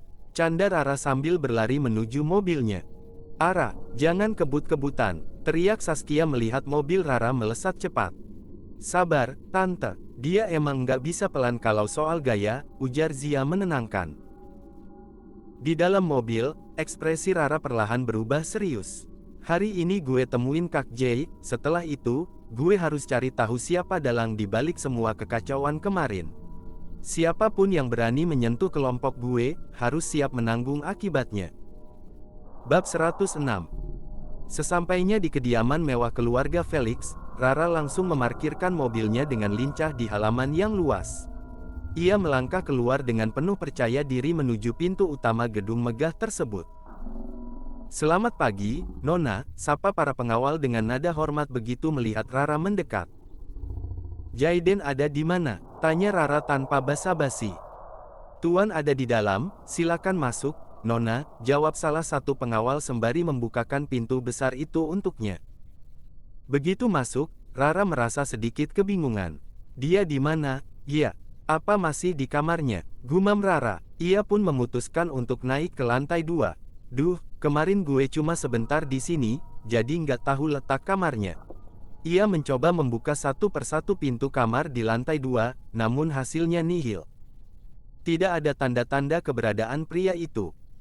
Cek, mungkin dia ada di lantai paling atas, keluh Rara yang mulai merasa pegal. Ia kembali menaiki tangga menuju lantai 3. Di sana hanya ada 2 pintu besar yang terlihat eksklusif. Salah satunya pasti kamar Kak Jay. Rara mencoba membuka pintu sebelah kiri, dan benar saja, tebakannya tepat. Ceklek. Kak Jay, lo di dalam? Tanya Rara pelan. Keadaan kamar itu sangat gelap karena gordennya masih tertutup rapat. Lo ada di dalam, kan? Gue masuk, ya. Rara melangkah perlahan ke dalam ruangan yang dingin itu, meraba dinding untuk mencari saklar lampu. Cetak. Begitu lampu menyala, pemandangan seorang pria yang masih bergelung di balik selimut tebal langsung menyambut mata Rara. Astaga, jam segini masih tidur. Gerutu Rara kesal. Ia menghampiri tempat tidur Jayden. Bangun woi, sudah siang. Ada hal penting yang mau gue omongin, seru Rara mencoba membangunkan Jayden, namun pria itu tidak bereaksi sedikit pun. Dasar pelor, nempel molor. Karena kesal tidak digubris, Rara berniat pergi. Ya sudah, besok aja gue ke sini lagi. Bye. Namun, baru saja ia berbalik, tangan Jayden tiba-tiba menyambar pergelangan tangan Rara dengan kuat. Mami, jangan tinggalin Jay, Mi, gumam Jayden dalam tidurnya. Suaranya terdengar lirih, seolah sedang mengalami mimpi buruk yang menyedihkan. Gue bukan mami lo, lepasin. Tita Rara sembari mencoba melepaskan cengkeraman tangan Jayden. Mami, Jay takut, jangan pergi, igawan itu terdengar semakin pilu. Rara terdiam, merasa risih sekaligus bingung. Antara ingin meninggalkannya begitu saja atau merasa kasihan melihat sisi rapuh pria es itu. Dia mimpi apa sih sampai begini? Rara pun mencoba mengguncang tubuh Jayden agar ia segera terbangun. Namun, saat menyentuh kulitnya, Rara terlonjak kaget. Lo, badan lo panas banget. Rara menempelkan punggung tangannya ke dahi dan pipi Jayden. Ternyata lo demam. Duh, kemana sih orang-orang di rumah ini? Lo sakit sampai kayak gini saja nggak ada yang tahu, gumam Rara prihatin. Ia pun segera bergegas menuju dapur untuk mengambil wadah air dan mencari handuk kecil di lemari pakaian Jayden. Dengan telaten, Rara membasahi handuk kecil itu dengan air hangat dan meletakkannya di kening Jayden untuk menurunkan suhu tubuhnya. Waktu terus berlalu hingga matahari kini sudah berada tepat di atas kepala. Jam menunjukkan pukul 13 siang saat Jayden mulai mengerjapkan matanya. Hoam. Jayden bangun perlahan, mencoba mengumpulkan kesadarannya yang masih terasa berat. PLUK. Sebuah benda jatuh dari dahinya ke atas pangkuannya. Ini handuk kecil gue, kan? Gumam Jaiden bingung. Ia menoleh ke samping dan melihat Rara yang sedang tertidur di kursi dengan posisi menopang dagu. Melihat Rara yang tampak begitu pulas, ide jahil mendadak melintas di kepala Jaiden. Ia menyeringai nakal. "Woi, ada kecoa, kecoa terbang!" teriak Jaiden tiba-tiba. Rara yang kaget bukan main langsung melonjak bangun. "Hah? Mana kecoanya?" teriak Rara panik. Tanpa sadar, ia langsung naik ke atas kursi dan menarik alat pertahanan diri, pistol, miliknya untuk menargetkan serangga tersebut. "Hahaha, nggak ada kecoa, Rara. Lo lucu banget kalau lagi kaget," tawa Jaiden pecah hingga ia memegangi perutnya. Wajah Rara seketika berubah menjadi datar dan sangat dingin. Ia menodongkan benda di tangannya tepat ke arah dahi Jaiden. "Sialan lo, mau cari masalah sama gue? Waduh, santai. Gue cuma bercanda. Jangan nakutin gue pakai mainan besi lo itu dong," ujar Jaiden sembari mengangkat kedua tangannya, meskipun ia masih berusaha menahan tawa. Dor. Bunyi nyaring itu menggema di seluruh ruangan saat Rara menarik pelatuknya, menghancurkan vas bunga di sudut kamar Jaiden hingga berkeping-keping. "Masih berani bilang ini mainan?" tanya Rara dengan tatapan maut. Jaiden seketika pucat. Ia mengangkat kedua tangannya sambil menelan ludah dengan susah payah. Rasa ngeri menjalar di sekujur tubuhnya. Oke, gue minta maaf, gue cuma bercanda tadi." Rara mendengus kesal. "Cek, dasar nggak tahu terima kasih," gerutunya sambil menyimpan kembali alat pelindung dirinya ke balik jaket.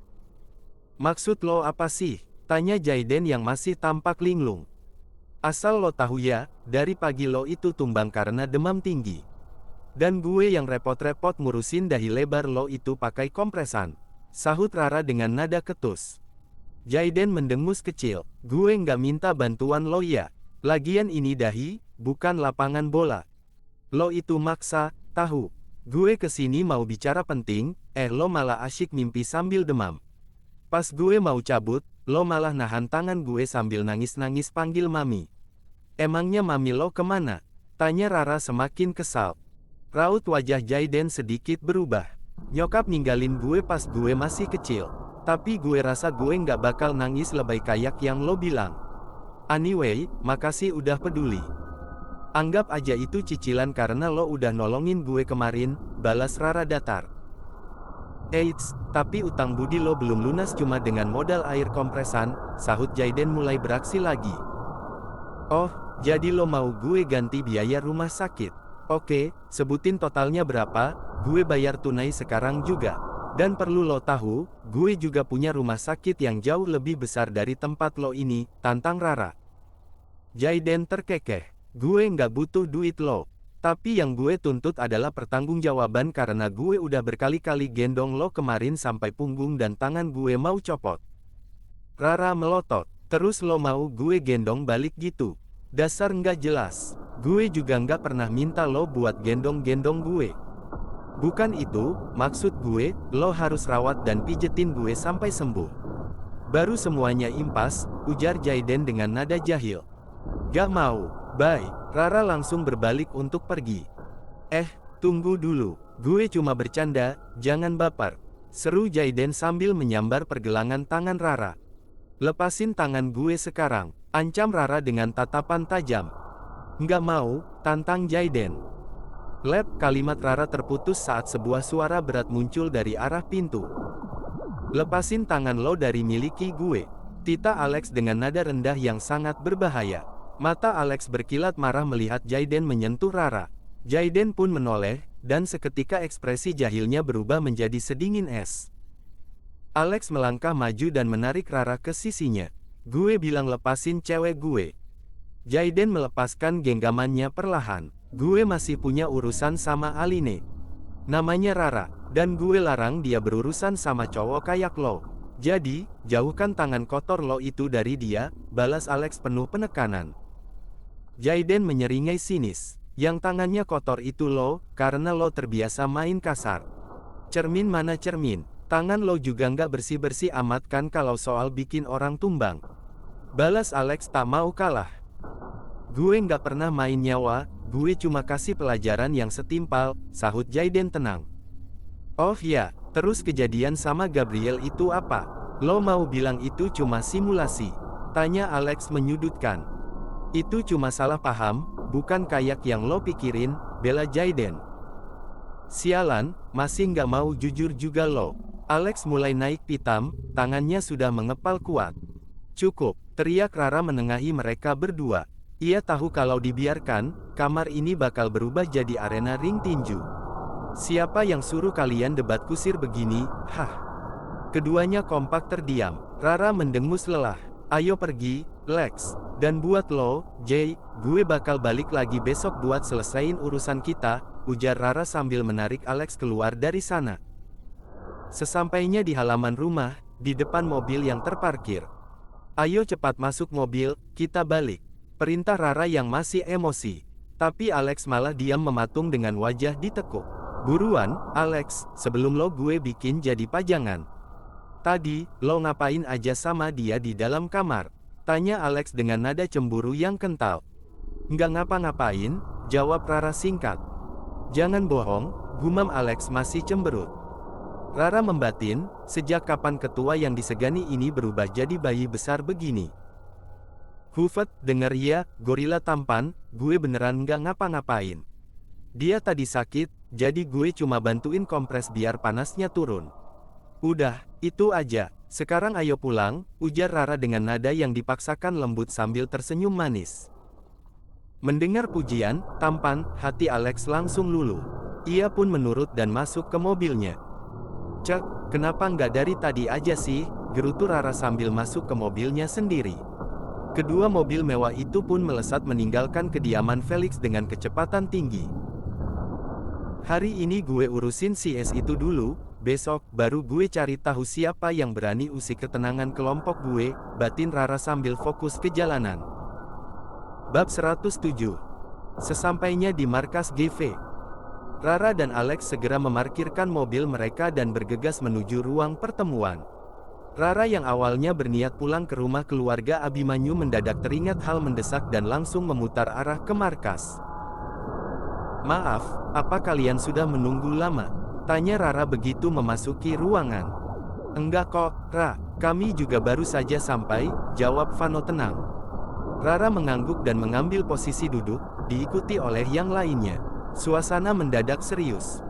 Oke, kita bahas insiden kemarin yang cukup memicu adrenalin, buka Vano. Orang-orang yang mencoba mengusik kita di gunung itu ternyata berasal dari kelompok organisasi luar, tepatnya, Vicious Group, dari Singapura. Hah, jauh banget dari Singapura, sahut Zia heran. Singapura kan bertetangga dengan kita, tapi kenapa sasarannya harus kita? Tanya Salsa bingung.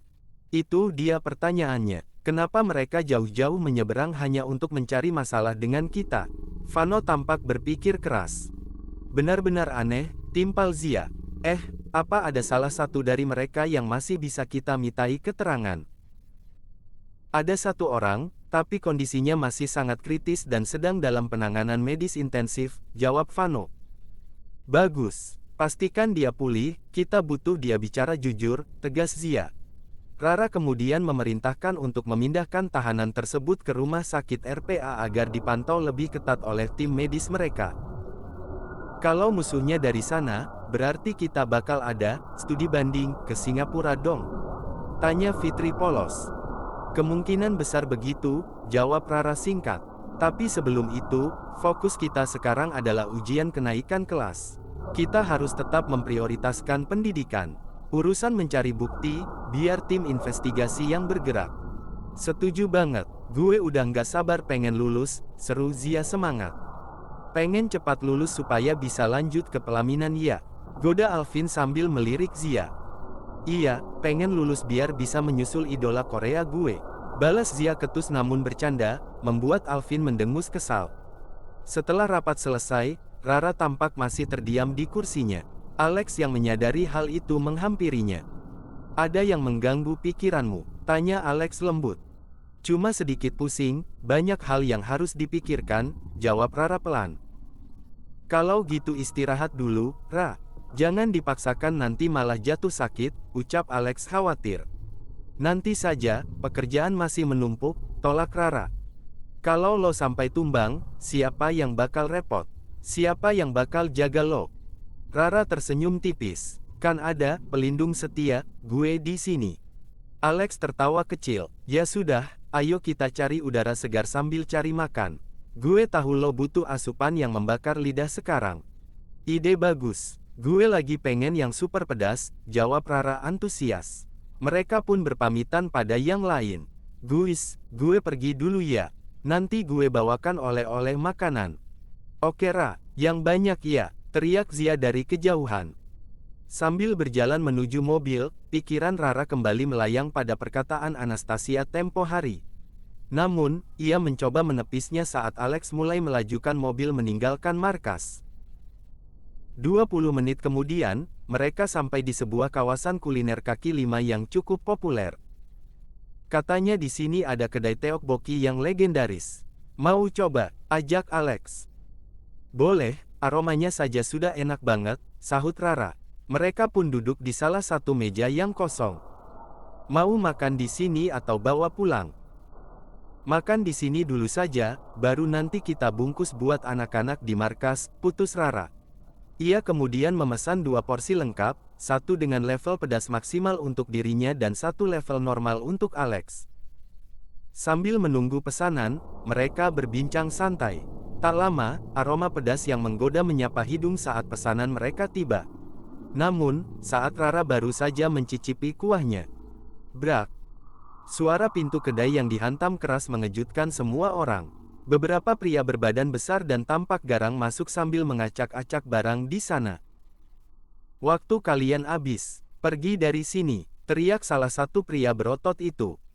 Tolong, Tuan, beri saya waktu beberapa hari lagi untuk melunasi semuanya, mohon sang penjual gemetar. Halah, janji mulu tapi nggak ada bukti. Mulai hari ini, kedai ini dilarang beroperasi di wilayah kekuasaan kami. Bentak pria itu tanpa ampun. Sang penjual sampai berlutut memohon demi nasib keluarganya, namun para pria itu justru semakin beringas dan mengusir semua pengunjung. Semua orang lari ketakutan, kecuali Rara dan Alex yang tetap duduk tenang menikmati makanan mereka seolah tidak ada keributan. Heh, kalian tuli ya, gue bilang pergi, bentak salah satu pria itu saat melihat Rara dan Alex masih asyik mengunyah. Sepertinya bocah-bocah ini belum tahu siapa kita, ujar pria lain sambil menyeringai licik. Ayo kasih mereka pelajaran, kita habisi cowoknya, dan ceweknya kita bawa ke markas buat jadi asisten kita. Mendengar hal itu, Rara perlahan meletakkan sendoknya. Matanya yang semula tenang kini berubah menjadi sangat dingin. Brak! Alex kehilangan kesabaran dan menghantam meja saat mendengar ucapan mereka yang tidak sopan. Namun, Rara dengan tenang menahan tangan Alex, memberinya kode untuk tetap rileks. Heh, apa mata kalian sedang bermasalah? Gue dan pacar gue lagi asyik makan, jadi jangan cari perkara kalau nggak mau berakhir di papan bawah, ancam Rara dengan nada santai namun menusuk. Wah, lihat nih. Apa si cantik ini baru saja mengancam kita? Salah satu pria berotot itu tertawa mengejek sambil mengulurkan tangan, hendak menyentuh dagu Rara. Tapi, sebelum jarinya sampai. Set, crack, BRUK. Dengan gerakan kilat, Alex menangkap tangan pria itu, memelintirnya, dan menjatuhkan tubuh besar itu ke lantai dalam satu serangan telak. Arggh, teriak pria itu kesakitan saat punggungnya menghantam tanah. Gue peringatin ya, sekali lagi ada yang berani menyentuh cewek gue pastiin tangan kalian bakal pensiun hari ini juga. Ancam Alex dengan mata berkilat penuh amarah. Rupanya ada yang mau jadi pahlawan kesiangan, ya, ejek pria berotot lainnya. Gue pastiin cewek lo bakal ikut kami ke markas. BUGH, crack, BRUK. Dalam sekejap, Alex bergerak seperti bayangan. 3 orang langsung tumbang tak berdaya. Tersisa 1 orang yang tampak mulai gemetar. Sialan, gue bakal bikin lo menyesal, teriak pria terakhir itu sambil menyerang membabi buta. Lo yang bakal menyesal karena sudah ganggu makan siang kami, sahut Alex dingin. Ia mendaratkan pukulan bertubi-tubi hingga pria itu tak sanggup lagi berdiri. BUGH, BRUK. Hahaha, kalian benar-benar salah pilih lawan. Kalian nggak tahu sedang berhadapan dengan siapa. Rara tertawa kecil, memberikan aura yang sangat mengintimidasi. Mana pemimpin kalian? Gue belum puas kalau belum ketemu dalangnya, tanya Alex yang emosinya masih meluap. Awas kalian, gue tandai wajah kalian. Tunggu di sini, gue bakal panggil ketua kami. Ancam mereka sambil lari terbirit-birit meninggalkan kedai. Dasar nyali kerupuk, gerutu Alex kesal. Penjual tteokbokki itu mendekat dengan wajah haru. Terima kasih banyak sudah membantu saya. Silakan ambil apa saja di sini sebagai tanda terima kasih. Nggak usah, Pak. Orang-orang seperti itu memang harus dikasih pelajaran tambahan. Omong-omong, pesanan saya sudah siap. Tanya Rara kembali ramah. Sudah, Nona. Sebentar saya ambilkan. Penjual itu bergegas ke dapur dan kembali membawa kantong besar. Ini pesanannya, dan ini gratis untuk kalian. Anggap saja tanda terima kasih karena sudah mengusir para penarik iuran liar itu. Rara mengernyitkan dahi. Terima kasih, Pak. Tapi setahu saya, di wilayah ini nggak pernah ada aturan iuran keamanan. Mereka baru muncul beberapa bulan ini, Nona. Katanya mereka utusan penguasa wilayah ini, jelas sang penjual. Siapa yang berani mencatut nama gue buat cari keuntungan pribadi? Gumam Rara dalam hati, wajahnya berubah serius. Baiklah, Pak, kami pamit dulu. Kalau mereka datang lagi, hubungi nomor di kartu ini, ujar Rara sambil memberikan kartu namanya. Begitu keluar dari kedai, Rara tampak sangat kesal. Siapa yang berani bikin aturan palsu di wilayah gue? Perlu kita selidiki sekarang, Ra? Tanya Alex. Nggak perlu, karena mereka sudah datang sendiri, jawab Rara sambil menunjuk segerombolan orang berbadan besar yang berjalan ke arah mereka. Mau lari kemana? Urusan kita belum selesai, teriak pria yang tadi dihajar Alex. Mana ketua kalian? Gue mau lihat muka orang yang sudah bikin malu nama kelompok gue, titah Rara tegas. Siapa yang berani panggil gue dengan sebutan itu? Suara berat muncul dari belakang kerumunan. Seorang pria maju dengan gaya angkuh. Gue adalah ketu, ucapan pria itu terhenti seketika saat matanya bertemu dengan pandangan Rara. Ketua apa? Lanjutin dong, tantang Rara dingin. Memaafkan saya, ketua. Pria itu mendadak luruh dan berlutut di hadapan Rara. Pemandangan itu membuat seluruh pengunjung pasar kaki lima ternganga tak percaya. Albert, lo bener-bener cari penyakit, ya. Siapa yang suruh lo narik iuran keamanan liar di sini? Bentak Rara. Maafkan saya, ketua, saya hilaf. Tolong jangan hukum saya, mohon Albert gemetar. BUGH. Minta maaf nggak bakal balikin kerugian para pedagang. Rara mendaratkan tendangan yang membuat Albert tersungkur. Heh, berani banget lo mukul ketua kami. Teriak salah satu anak buah Albert yang belum tahu siapa Rara sebenarnya. Siapa yang berani meninggikan suara di depan gue? Aura Rara semakin mencekam. Diam kalian semua, cepat beri hormat pada pemimpin tertinggi kalian, ketua GV yang sebenarnya. Perintah Albert pada anak buahnya. Seketika, mereka semua tertunduk dan bersujud di hadapan Rara. Mulai hari ini, nggak ada lagi pungutan liar di sini. Albert, lo dan tim lo harus balikin semua uang yang kalian ambil dari pedagang sampai lunas, dan perbaiki semua fasilitas yang kalian rusak. Perintah Rara tegas. Baik, ketua, jawab mereka serempak. Rara pun langsung menghubungi salah satu tangan kanannya untuk mengawasi proses ganti rugi tersebut. Setelah urusan selesai, Rara berteriak kepada seluruh pedagang di pasar, mulai hari ini, siapapun yang berani narik iuran liar, laporin ke gue. Wilayah ini bebas dari premanisme. Hore, sorak para pedagang bahagia sambil bertepuk tangan. Dia benar-benar seperti pelindung buat kita ya, bisik salah satu penjual kagum. Gue bukan pelindung atau malaikat, gue cuma orang yang bakal bikin perhitungan kalau ada yang macam-macam, gumam Rara kesal. Ia segera masuk ke mobil diikuti Alex, lalu kendaraan itu melesat cepat meninggalkan area pasar. Bab 108. Sesampainya di markas GV, Rara dan Alex melangkah masuk ke dalam ruangan yang tampak sibuk. Halo, kawan-kawan, sapa Rara dengan ceria. Halo juga, Ra, jawab mereka singkat. Namun mata mereka seolah terhipnotis oleh layar ponsel masing-masing. Cak, dicuekin nih, Gumam Rara kesal. Ia meletakkan kantong plastik berisi tteokbokki hangat di atas meja ruang tamu. Aroma pedas yang menggoda langsung menarik perhatian Zia. Wah, bau enak nih. Apaan tuh, Ra? Tanya Zia, matanya langsung berbinar. Lihat saja sendiri, jawab Rara pura-pura merajuk. Zia segera membukanya. Asyik, tteokbokki. Tanpa menunggu lama, Zia langsung mencicipi satu suapan besar. Mana? Gue juga mau, seru Keina yang langsung meletakkan ponselnya, diikuti oleh anggota yang lain. Gila, ini enak banget. Pedasnya pas. Lo beli di mana, Ra? Tanya Zia sambil mengunyah dengan lahap. Di kawasan kuliner Melbourne tadi, jawab Rara. Zia kemudian bergeser duduk mendekat. Ra, lo sudah dengar belum soal berita viral mahasiswa Indonesia di Australia? Namanya Bima Yudo. Belum, emang ada apa? Rara mulai tertarik. Dia kuliah di sini, di Australian College of Business Intelligence. Dia lagi jadi pembicaraan hangat di media sosial karena mengkritik kondisi infrastruktur di daerah asalnya. Tapi anehnya, kritikan jujurnya itu malah berujung urusan panjang dengan pihak berwajib. Sampai-sampai keluarga di rumahnya didatangi petugas untuk dicari-cari kesalahannya. Padahal dia cuma ingin daerahnya lebih baik, jelas Zia dengan nada geram. Itu sih berlebihan. Masa menyuarakan pendapat yang membangun malah dianggap pelanggaran. Pemikiran mereka yang melaporkan itu sepertinya perlu diperbaiki, sahut Rara dingin. Coba deh lo cek videonya di TikTok atau Instagram, saran Zia. Rara pun mengeluarkan ponselnya dan mencari nama tersebut.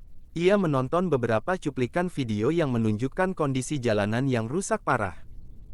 Haha, ini jalanan atau kolam ikan. Lubangnya dalam banget. Wajar saja dia vokal, kondisinya memang memprihatinkan, ujar Rara setelah melihat buktinya. Iya, kan, bukannya diperbaiki, malah yang bicara benar yang ditekan. Itu namanya senjata makan tuan bagi pihak sana, tambah Zia. Rara menutup ponselnya. Kalau begini caranya, gue malah ingin kasih dia dukungan penuh. Bila perlu, kita beri perlindungan ekstra buat keluarganya agar tidak ada lagi yang berani mengintimidasi. Wih, gue setuju banget kalau soal itu. Zia bersemangat. Ya sudah, gue mau pulang dulu ya. Habiskan saja makanannya, tadi gue sudah kenyang di sana, pamit Rara. Oke, Ra, makasih ya, sahut Zia. Hati-hati di jalan, pesan Vano. Tenang saja, Bang, ada bodyguard, gorila, yang jagain, canda Rara.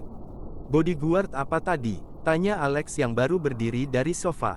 Maksudnya, ada pacar keren yang siap melindungi Guminho-nya, jawab Rara sambil menyengir nakal. Ayo, Lex. Sampai jumpa besok, semuanya. Begitu sampai di mobil, Rara menghela napas. Besok sekolah mulai masuk masa ujian. Pasti bakal ketemu banyak drama lagi, keluhnya. Ceklek, brak. Alex masuk ke mobil dan menutup pintu.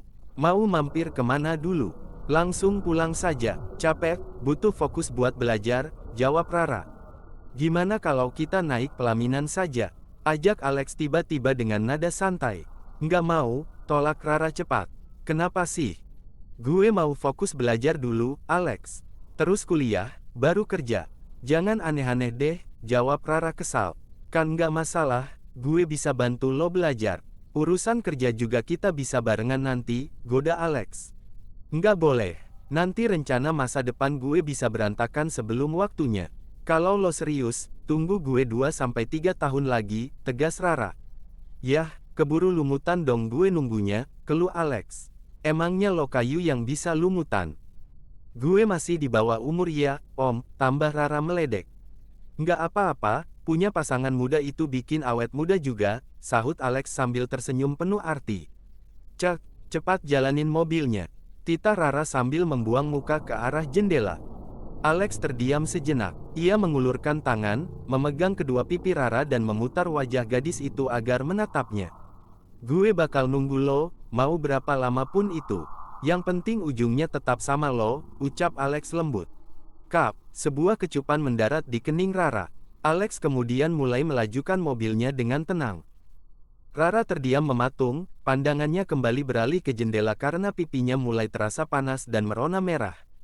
Awas ya kalau berani lebih-lebih, gumam Rara pelan. Gue tahu batasannya, tenang saja, jawab Alex sambil mengusap kepala Rara dengan sayang.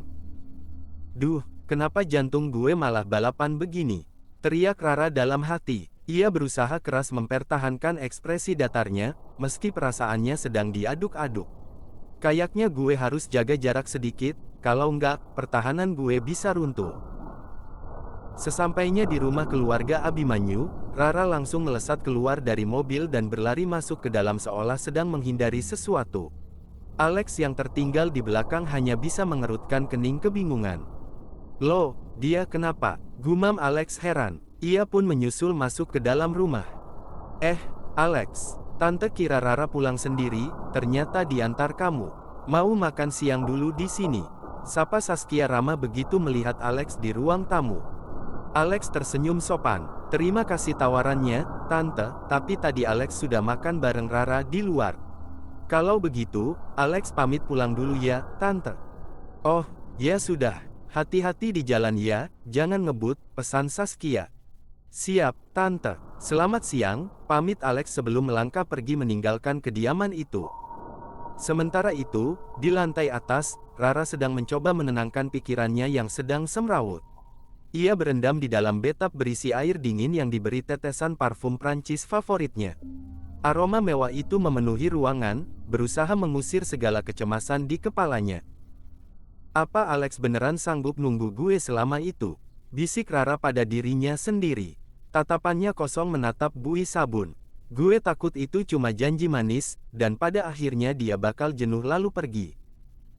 Raut wajahnya mendadak murung. Ada ketakutan besar yang ia simpan rapat-rapat. Jujur, gue bukannya nggak mau berkomitmen. Tapi gue takut punya buah hati di dunia yang keras ini. Status kita sebagai penguasa bayangan, pasti bakal bikin anak itu jadi sasaran empuk para rival untuk menjatuhkan kita. Ia menghela napas panjang, mencoba membuang pikiran negatif itu. Gue baru akan melangkah ke sana setelah semua pengganggu itu dibersihkan. Dan kalau saat itu tiba, gue harap gue bisa punya anak kembar yang lucu, yang wajahnya mirip perpaduan gue dan Alex. Gumamnya sambil tersenyum tipis membayangkan masa depan yang indah. Waktu berlalu begitu cepat. Malam harinya, Rara menghabiskan waktu dengan belajar dan mengerjakan tumpukan tugas sekolah dengan sangat fokus. Hingga tak terasa, jam sudah menunjukkan tengah malam saat semua pekerjaannya tuntas. Ia pun segera beristirahat demi menyambut hari esok. Pukul 6 pagi. Morning, gumam Rara dengan suara serak khas bangun tidur. Ia duduk sejenak untuk mengumpulkan nyawanya sebelum turun dari kasur untuk melakukan peregangan agar otot-ototnya kembali rileks. Tanpa membuang waktu, ia langsung mandi dan bersiap-siap. 1 jam kemudian, Rara sudah tampak segar dengan seragam sekolahnya dan bergabung di meja makan bersama keluarganya. Abang, kalian berangkat sekolah juga hari ini? Tanya Rara di sela sarapannya. Iya, kita harus masuk karena ada ujian akhir semester UAS, jawab putra singkat. Selesai sarapan, Rara berpamitan. Ara berangkat ya. Doain Ara supaya ujiannya lancar dan dapat nilai yang memuaskan. Tentu, sayang. Semoga lancar ya ujiannya, jawab Saskia lembut. Putra dan Rio juga ikut berpamitan. Kami juga pamit ya, doakan kami bisa mengerjakan soal UAS dengan mudah. Iya, semoga kalian semua dapat hasil yang terbaik. Hati-hati di jalan, jangan balapan. Pesan Saskia memperingatkan. Budi, sang ayah, menatap anak-anaknya dengan bangga. Kalian perlu uang saku tambahan. Mau ayah transfer berapa? Ara nggak usah, iya. Tabungan Ara masih banyak banget, tolak Rara sopan. Kami juga masih punya, ya, timpal Putra dan Rio. Budi terkekeh. Ya sudah, pokoknya, siapapun yang dapat peringkat 1, ayah bakal kasih hadiah yang sangat spesial dan besar. Hehe, kalau itu sih sudah pasti Ara pemenangnya, sahut Rara dengan seringai percaya diri. Jangan sombong dulu, kita lihat saja nanti. Tantang Putra dan Rio tak mau kalah. Oke, bye-bye semua.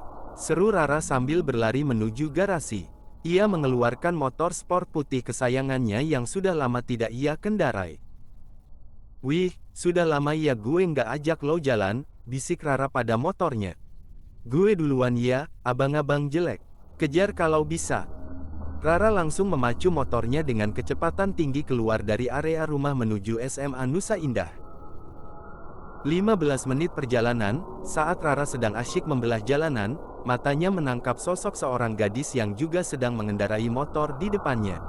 Postur dan gaya berkendaranya terasa sangat familiar. "TIN, TIN.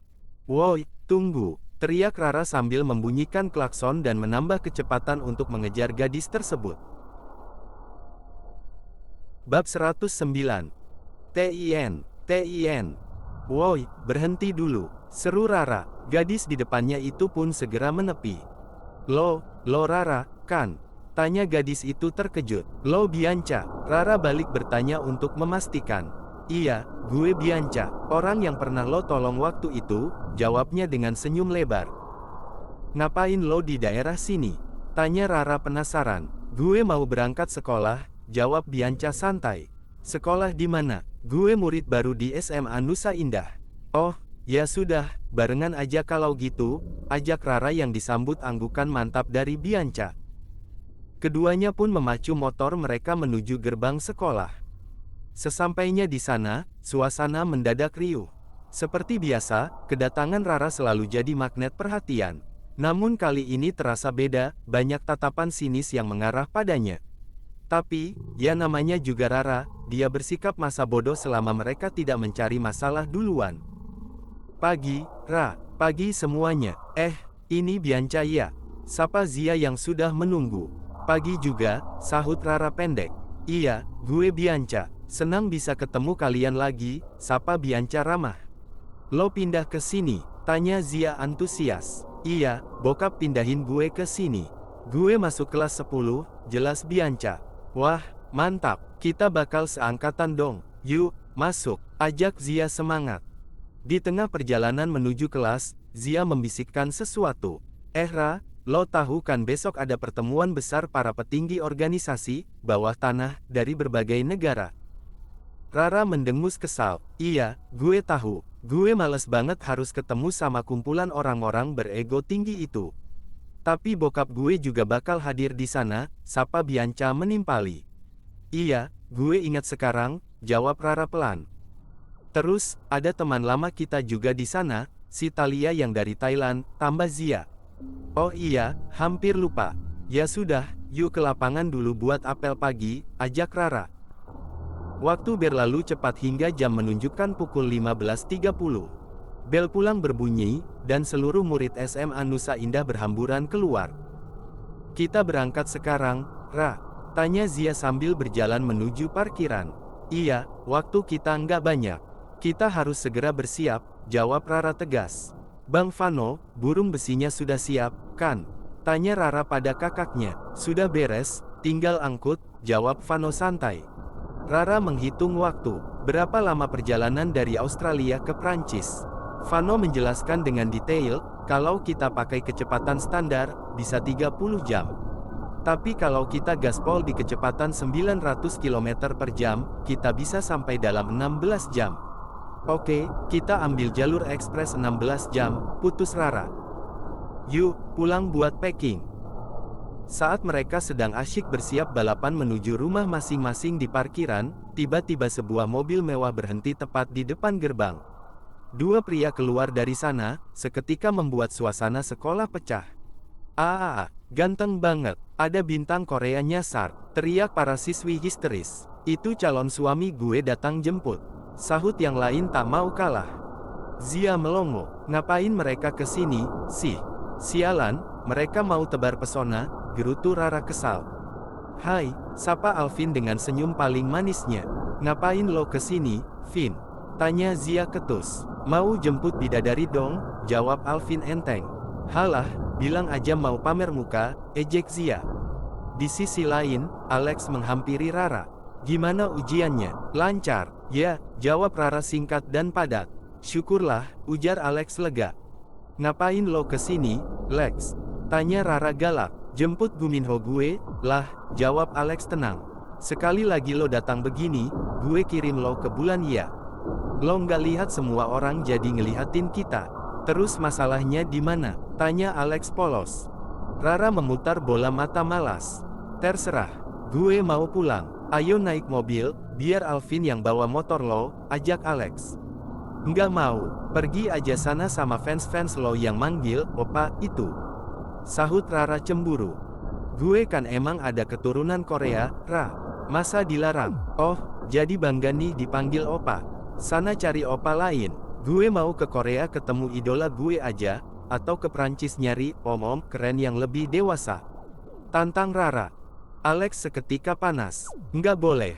Gue batalkan semua rencana kirim utusan. Gue bakal ikut ke Prancis sekarang juga. Tanpa aba-aba, Alex menarik tangan Rara dan membawanya masuk ke mobil. Masuk sekarang, perintahnya posesif. Cek, maksa banget, gerutu Rara di dalam mobil. Guminho gue makin berani ya sekarang, ujar Alex sambil menatapnya tajam. Masalah buat lo, tantang Rara. Apa gue harus nikahin lo detik ini juga biar lo nggak aneh-aneh? Tanya Alex serius. Jangan macam-macam, atau gue kabur ke Korea. Ancam Rara. Silakan aja kalau bisa. Gue bakal tangkap lo dan gue kunci di dalam kamar gelap, balas Alex posesif. Gue punya 1000 cara buat kabur, Lex. Pokoknya nggak boleh. Nggak boleh. Alex mendadak menggelengkan kepala seperti anak kecil yang merajuk. Rara bingung. Lo sehat, tadi serem, sekarang kok malah manja begini. Sudahlah, cepat jalan. Waktu gue berharga, titah Rara. Boleh cium nggak? Tanya Alex tiba-tiba. Hah? Apa? Rara kaget setengah mati. Bukannya menjawab, Alex justru menarik tangan Rara, mencium punggung tangannya dengan lembut, lalu mulai melajukan mobil. Ini orang kenapa sih? Aneh banget, gumam Rara menatap Alex heran. Sementara dalam hati, Alex membatin, gue harus jagain lo terus. Prancis itu tempat yang penuh muslihat, dan gue nggak bakal biarin lo sendirian di sana. Bab 110. Sesampainya di kediaman keluarga Abimanyu, Alex segera memarkirkan kendaraannya. Keduanya bergegas masuk ke dalam rumah. Di ruang tengah, terlihat Budi dan Saskia yang sedang bersantai menikmati waktu sore. Selamat siang, Mama, Ayah, sapa Rara dengan nada yang sedikit lebih serius dari biasanya. Selamat siang juga, sayang.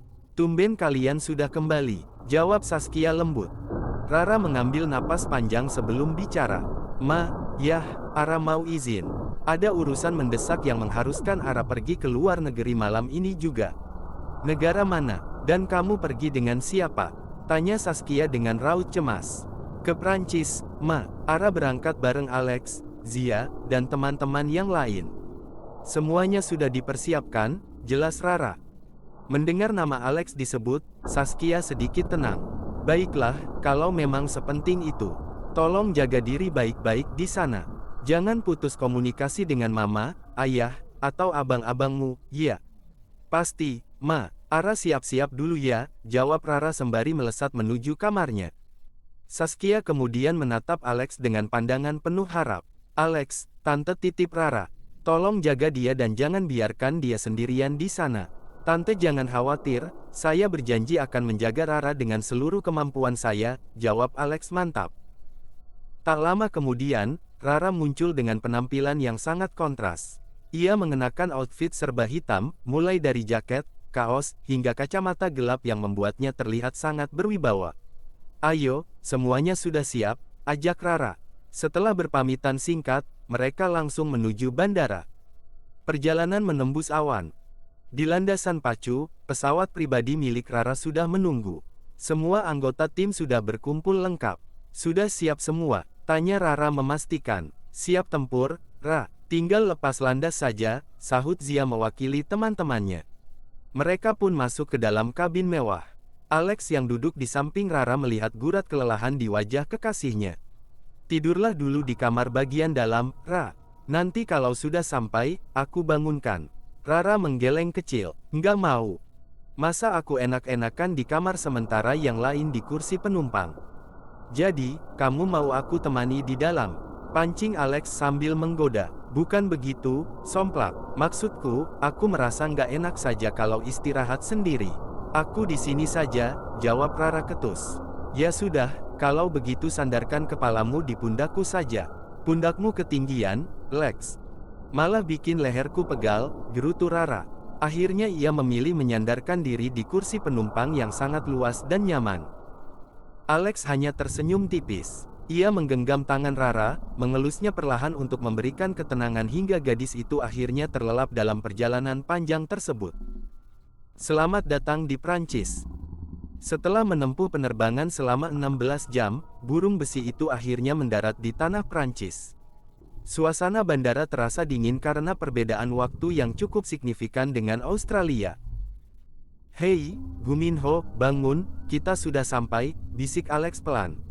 Rara mengerjapkan mata, mencoba mengumpulkan kesadaran. Mereka pun turun, sementara barang-barang mereka diurus oleh kru pesawat. "Duh, di sini masih gelap banget ya," keluh Zia sambil merapatkan jaketnya. "Namanya juga beda zona waktu, Zia. Australia kan lebih cepat 8 jam, sahut Keina mengingatkan. "Sayang ya Fitri nggak ikut, dia masih harus mengurus bisnis keluarganya," tambah Salsa merasa ada yang kurang. Tiba-tiba, suara decitan ban mobil terdengar di hadapan mereka. Seorang wanita dengan penampilan yang sangat mencolok dan penuh percaya diri keluar dari salah satu mobil mewah tersebut. "Hai, welcome to France," sapa wanita itu dengan senyum manis yang tampak sedikit dipaksakan. "Talia, apa kabar?" seru Zia gembira sambil memeluk teman lamanya itu. "Wow, Zia, kamu banyak berubah ya, makin keren saja," puji Talia. Ia kemudian menyapa Keina dan Salsa dengan penuh keakraban. "Selamat datang di Prancis, Ra," ujar Talia beralih pada Rara. "Ya, terima kasih," jawab Rara singkat. Pandangan Talia kemudian tertuju pada dua sosok pria di belakang Rara. Mereka siapa? Aku baru lihat wajah-wajah setampan ini di sekitar kalian. Mereka dari kelompok 550. Ini Alex, sang ketua, dan itu Alvin, wakilnya," jelas Rara memperkenalkan. Mata Talia berbinar kagum. "Wah, jadi kalian pemimpin kelompok misterius itu, yang katanya selalu absen di pertemuan besar dan cuma kirim utusan. Ternyata aslinya luar biasa tampan ya." Zia yang melihat cara Talia menatap Alvin langsung pasang badan. Hati-hati matanya, Alvin itu punya gue." "Hahaha, santai saja Zia. Oke, ayo masuk ke mobil. Aku akan antar kalian ke apartemen," ajak Talia. Percikan persaingan. Sesampainya di apartemen mewah, Talia menunjukkan beberapa kamar yang sudah ia siapkan. "Istirahatlah di sini. Aku sudah memesan 3 kamar terbaik untuk kalian," ujar Talia dengan nada sedikit pamer. Rara yang merasa aura kesombongan Talia mulai kumat, langsung menyahut, "Kamu pikir aku kekurangan biaya sampai harus dibayari? Aku bisa beli seluruh gedung ini kalau mau." Talia hanya mengangkat bahu sambil terkekeh. "Galak banget. Ya sudah, sampai ketemu besok di pertemuan besar organisasi dunia," ujarnya sambil mengedipkan mata ke arah pria-pria di sana sebelum berlalu pergi. Sifatnya nggak pernah berubah, selalu ingin jadi pusat perhatian, gerutu Zia kesal. "Kalau dia bukan rekan kita, sudah lama aku kasih dia pelajaran, biar nggak sombong," tambah Rara sambil mengepalkan tangan. Sementara itu, di dalam mobilnya, Talia tersenyum menyeringai. Ia memberikan instruksi pada asistennya untuk memantau setiap gerak-gerik kelompok Rara melalui resepsionis apartemen. "Alex dan Alvin, benar-benar tipeku. Zia beruntung punya satu, tapi Alex sepertinya masih tersedia. Siapa tahu salah satu dari mereka mau jadi teman dekatku, atau malah dua-duanya," gumam Talia dengan rencana licik yang mulai tersusun di kepalanya.